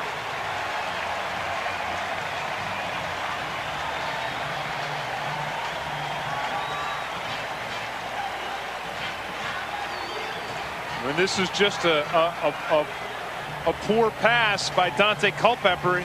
He runs a bootleg and he throws back Here's Dante. He's going to throw back here, and Singleton is just sitting right there in the zone. Look at Singleton. He's right there in front of Randy Moss. It's as if Culpepper doesn't even see Singleton in that underneath zone. See that? I mean, that's he just had the position and everything. So Dante trying to make something happen here, not far from his own home, forces one, and it's another turnover. Michael Pittman cutting to the outside. Down the sidelines, forced out of bounds after a gain of 13 as we check in with James Brown. JB. Kenny Albert, Tim Green, 12-play drive for Dallas on this one, and maybe the back of this season. Troy Hambrick with his first touchdown of the season. That puts Detroit behind by one in what is an ugly game, Kenny and Tim. Back to you guys. Thanks, JB. And you know, Kenny, I thought it was fascinating when Jimmy Johnson said this morning that Hambrick is going to replace Emmitt Smith. That now, once Emmitt Smith, now he's broken the record. He's broken the all-time record last week by Walter Payton, and that Hambrick is going to replace him, and Hambrick's darn good. And when Pam Oliver spoke with Emmitt after the game last week and asked him what he wants to do next, he says, I want to continue on like Jerry Rice. And we see what Rice has been able to do in Oakland. Yeah. And you wonder if Emmitt perhaps would play elsewhere next season if the Cowboys let him go. Yeah, and he may. I mean, Jerry Rice, speaking of him, coming up next, the 49ers at the Raiders, Battle of the Bays, and this will be the first time that Jerry Rice will be facing his old team. And with Pam Oliver's interview, you could see that there was some serious, you know, Rice is looking for payback. He felt insulted by the way he was let go by the 49ers. Coached by John Gruden last year in Oakland. All-star on the carry. And I was out in the Bay Area last week. Some controversy with the Raiders having lost 3 in a row, with Jerry Rice getting more balls in recent games than Tim Brown. Yeah, and you know, to bring it back to our game here, if you look at Rice in his first 4 seasons, and Randy Moss has eclipsed what Jerry Rice did in his first 4 seasons. So interesting. But the thing that Rice did is he not only had those first 4 seasons with incredible numbers, but he just kept doing it, and he kept getting better. Penalty flags as Johnson hits Pittman. And he's tackled by Tyrone Carter.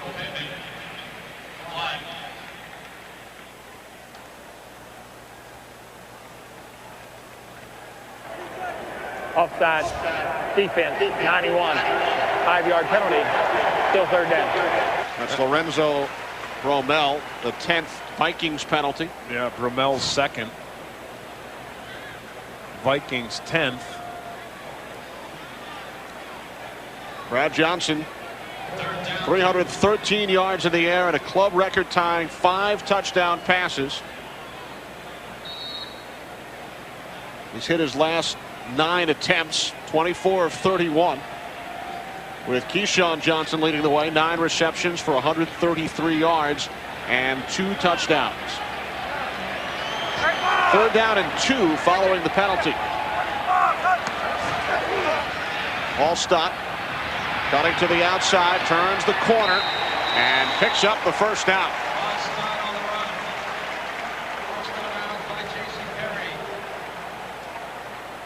I'm not sure if they got it or not, Kenny. Signaling 4th down. A spot just outside the 10. Let's see where he stepped out of bounds.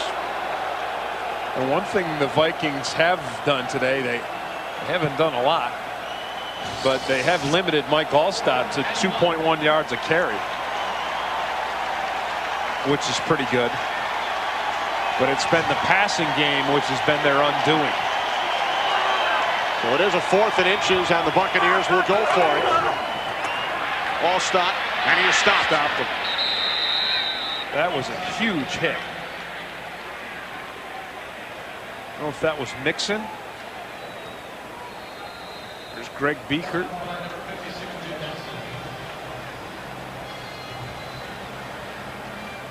So the Vikings will go back on offense following the stop on 4th down, trailing 38-17. Tiki. Everybody, I tell you what, I'll take Marty Booker in that position. He will make that catch 9 out of 10 times. That is very uncommon. Vikings back on offense, just over 10 minutes remaining. And it's Mo Williams on first down. Forced back.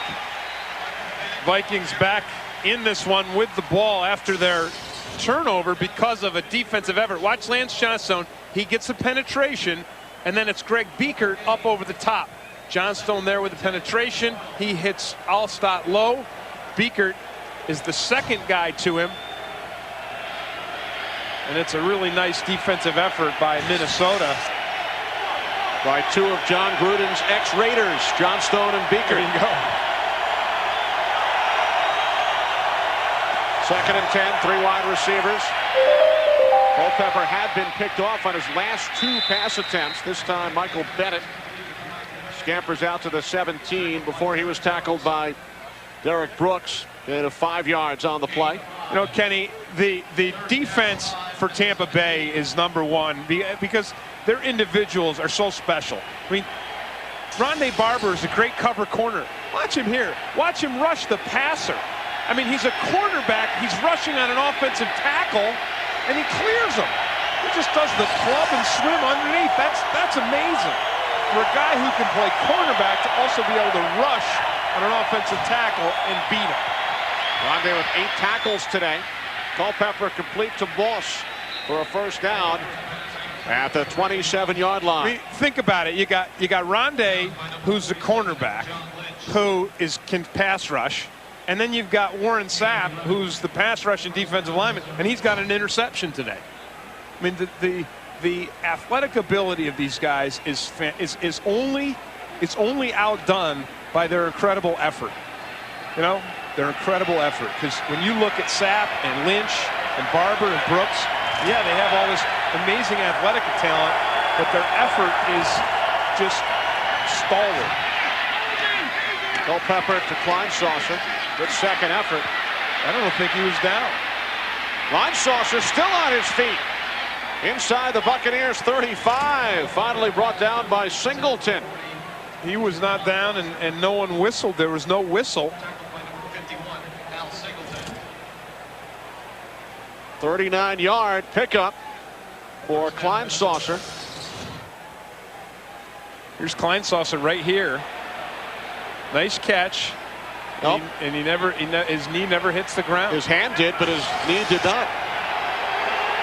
And it just goes right over the top of Kelly. Culpepper under pressure. Got rid of it to Harold Morrow. Excuse me, it's Michael Bennett inside the 15. Down to the 13-yard line. Nice run by Michael Bennett. Vikings in their hurry-up offense, which of course they have to be. They're 3 touchdowns behind. Time is starting to run out here. Vikings using the hurry-up offense. 3 wide receivers set from the Buccaneers 13. Bennett inside the 5, down to the 3. Michael Bennett on the carry. So an impressive drive after Culpepper was intercepted on each of the last 2 Viking drives, including one after Minnesota recovered an onside kick. This is the best I've seen Michael Bennett run since he's been a Viking. You know that? I mean, his running today has been superb. And the thing that has been different today is the way he's kind of picked his way through holes. You know, on the big draw play that he had, it didn't develop quickly. But I think he's shown a little bit of patience today, and he's waited to find the hole and then used his speed rather than just trying to use his speed right from the start. Look at those numbers. Of course, one of those was that 85-yard touchdown on the draw play that I was talking about. But he's looked really good. He's looked more elusive than I've ever seen him look. Tough task last season in replacing the retired Robert Smith. Gained 106 yards last week against the Bears. The stop just short. So a 2nd down and 1. Bennett the lone back, 3 receivers set. Moss lined up to the right. Culpepper looking for Moss. Then looks to take off. And finally throws it out of the end zone. He had Moss open, too.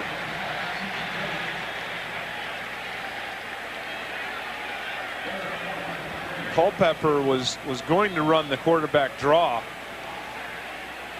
And then he saw the defense was playing it. So he tried to dump it off, and Randy Moss was open in the end zone. Randy Moss only 4 catches today, 41 yards. Keyshawn Johnson has caught 9 for the Buccaneers, including 2 touchdowns. Culpepper over the top. I think he certainly got the first down. I'll say this, it was a risky way to get it, because he took that ball and he kind of extended the ball up over the pile.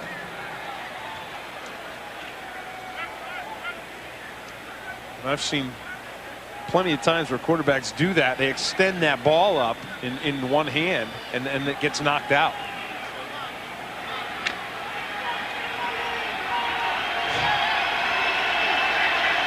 Six minutes remaining. First and goal from the 3. Off the play fake. Culpepper wanted to run, but he is taken down by Dexter Jackson, coming up from his free safety spot.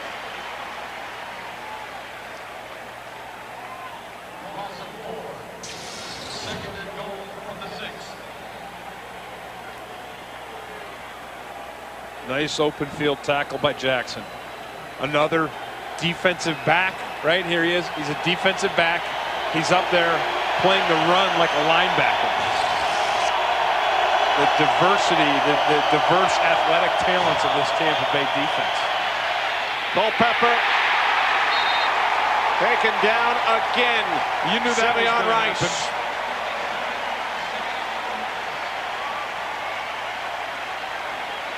Simeon Rice has been beating Everett Lindsey all day, beating him like a rug. I mean, he's just giving him fits. He's come outside. This time he comes inside. Lindsey, the left tackle. Remember, they'll have McKinney, first-round pick, at practice on Monday. Lindsey replacing the injured Lewis Kelly. 3rd and goal.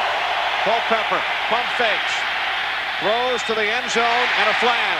Moss was tied up by Brian Kelly. Penalty flag in the end zone.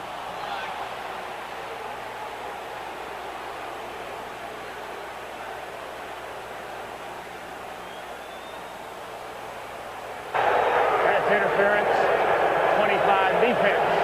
The foul occurred in the end zone. The ball will be placed on the 1-yard line. 1st and goal. Kelly got the interference because this play took a long time. Part of the reason there was time was the chip right there. You see Mo Williams gives Lindsey some help on the chip. And here's the penalty right there. And, you know, that's Moss pushing off on Kelly. That could have easily been offensive pass interference. That's why Kelly is hot.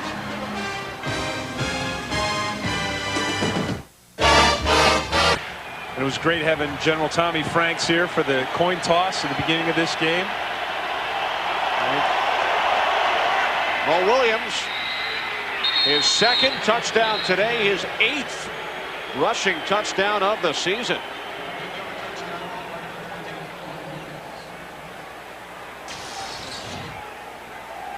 And this one looks easy. Kleinsasser again with that lead block. A nice block by Hunter Goodwin, the tight end. And Mo Williams goes into the end zone untouched. And when you think about it, Kenny, you look at the score here. If they make this extra point, the difference in this game, the 14 points, came off of 2 of the 3 Vikings turnovers. The fumble on the kickoff and Dante's 1 interception at the beginning. What is it? 2 touchdowns for Mo Williams. And Tim, as you mentioned, 14-point game. Buccaneers scored 14 off turnovers. Vikings recovered an onside kick earlier. And this one is into the arms of Ken Dilger with 4:38 remaining.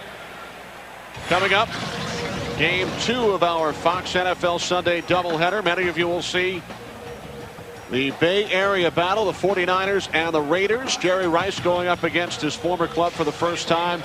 Redskins visit Seattle, and the Rams are in Arizona. Game 2 of our Fox NFL Sunday doubleheader coming up. Jeff Garcia, Terrell Owens.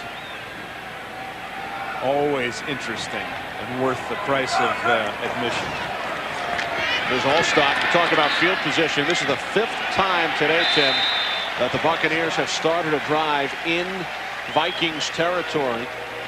First drive of the game after the fumble by Nick Davis on the opening kickoff. Bucs started at the Vikings 21. Coming into this game, the Vikings wanted to try to run the ball and use the clock and field position, but the turnovers and the big plays in the passing game by Brad Johnson forced the Vikings to try to open it up a little bit more. There you see the field position that Tampa Bay has enjoyed, and of course now you're in your 4-minute offense where Tampa Bay just wants to run out the clock, and so it's time for Mike Allstott.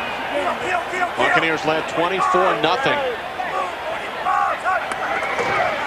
in the second quarter. Allstott has the first down as the Buccaneers move the chains with 3:40 on the clock. Well, Kenny, when this game is said and done, they're going to talk about Brad Johnson and his incredible accuracy.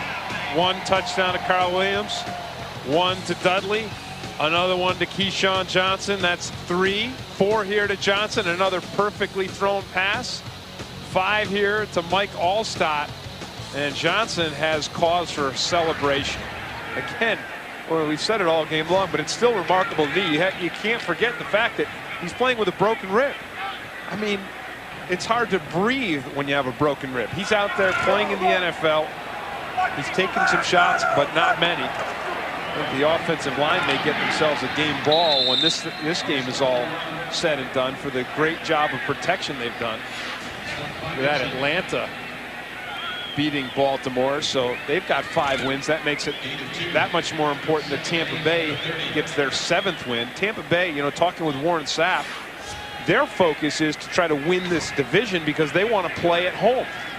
And as Warren aptly pointed out, in this division, this NFC South division, Tampa Bay, New Orleans, and Atlanta all very well could end up in the playoffs, but only one of them will play home games, and that's the division winner. And with the new 4 divisional setup, only 2 wild cards come out of each conference. Allstott, Henry Crockett forcing him back as we approach the 2-minute warning. And as Warren Sapp said, you know, you could have a 12-4 record, have to go on the road to play a team whose record is only 10-6. Buccaneers looking to match the best start in club history at 7-2 for the win today. Fox NFL Sunday is brought to you by Budweiser, delivering beer at its best with the crisp, clean, and refreshing taste known only to the king of beers. Hey, who won the football pool? Suzanne in marketing. Again? Yeah. Brad Johnson has tied Steve DeBerg's club record, 5 touchdown passes, his 5th career 300-yard game. Mike Allstott, 71 total yards. Keyshawn, 2 touchdown receptions today, had 2 in his last 25 games. 3rd down and 9 for the Bucs with 2 minutes left.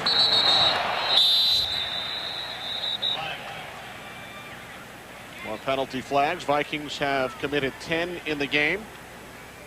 Buccaneers flagged 6 times. Offside, 79 defense. Kind of made it to the quarterback. 5 yards penalty. Still 3rd down. It's Kenny Mixon. About Tennessee beating Indianapolis. Dick LeBeau's guarantee comes through. First win of the year for the Bengals.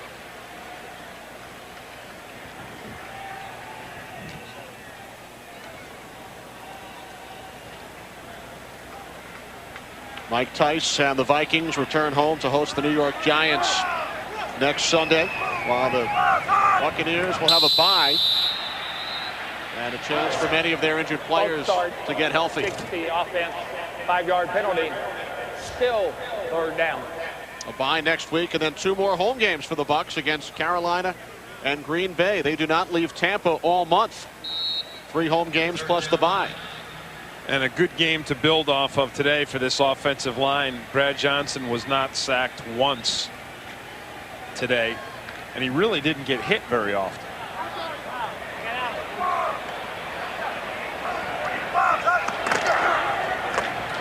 All stop.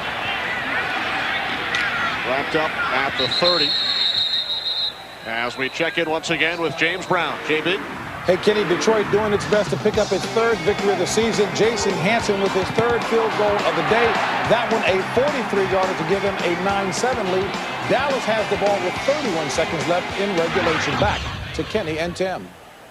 So the Lions looking to eclipse their win total of a season ago. Long field goal attempt here for Gramatica. A 48-yard attempt. 48-yard attempt. Martin is 1 for 2 today. Hit from 36. Missed from 40. Tom Tupa the holder. And it's a pooch punt. Down inside the 10. Warren Sapp on special teams, getting downfield along with a couple of teammates. What doesn't he do? We saw him play tight end today. Had a tremendous game defensively. Gramatica all smiles. 49ers and Raiders, many of you will see the Bay Area battle up next. Warren Sapp chatting with Randy Moss. Under a minute to go. Today's game produced by P.T. Navarro, directed by Peter Bleckner. Our associate director, Fran Morrison, broadcast associate, Carrie Kloster. The technical producer, Kevin McRoby. Pre-game show produced by Scott Ackerson, directed by Bob Levy. The vice president of production is Jack Simmons. The senior producer, Bill Brown. Executive producers of Fox Sports, Ed Gorin and David Hill. Crunching the numbers for us today, Marty Aronoff, Ben Bowman, Mark Sosna, and Josh Weingraf. Under a minute to play as the Vikings will suffer their 15th consecutive road defeat. They have not won on the road since November of 2000, and this will be their 5th consecutive loss here in Tampa. They allowed 41 last year, 41 the year before, 38 today. Amazing. And we also, Kenny, want to thank Jeff Murillo and Jamie McCombs, who are 2 of the stellar members of our crew who live right here in Tampa Bay. Home game for both Jeff and Jamie. Vikings just running out the clock as they will drop to 2-6. John Gruden's Buccaneers now 7-2. He told us on Friday we deserve to be criticized, but we're 6-2. Well, they put things together offensively today, and we'll go to 7-2. Penalty flag on the final play as the Vikings drop their 15th in a row on the road. Game is over. Buccaneers score a season-high 38 points. Brad Johnson joining Steve DeBerg in the record books with 5 touchdown passes. Buccaneers win it by the score of 38-24. Brad Johnson, 313 yards in the air, 5 touchdowns, 2 of them going to Keyshawn Johnson. Game 2 of our Fox NFL Sunday doubleheader coming up. Many of you will see the 49ers and the Raiders. For Tim Green, this is Kenny Albert. So long from Tampa. Welcome back. I'm Spencer Tillman here with you on NFL Sunday Ticket. We're all wrapped up at Raymond James Stadium in Tampa.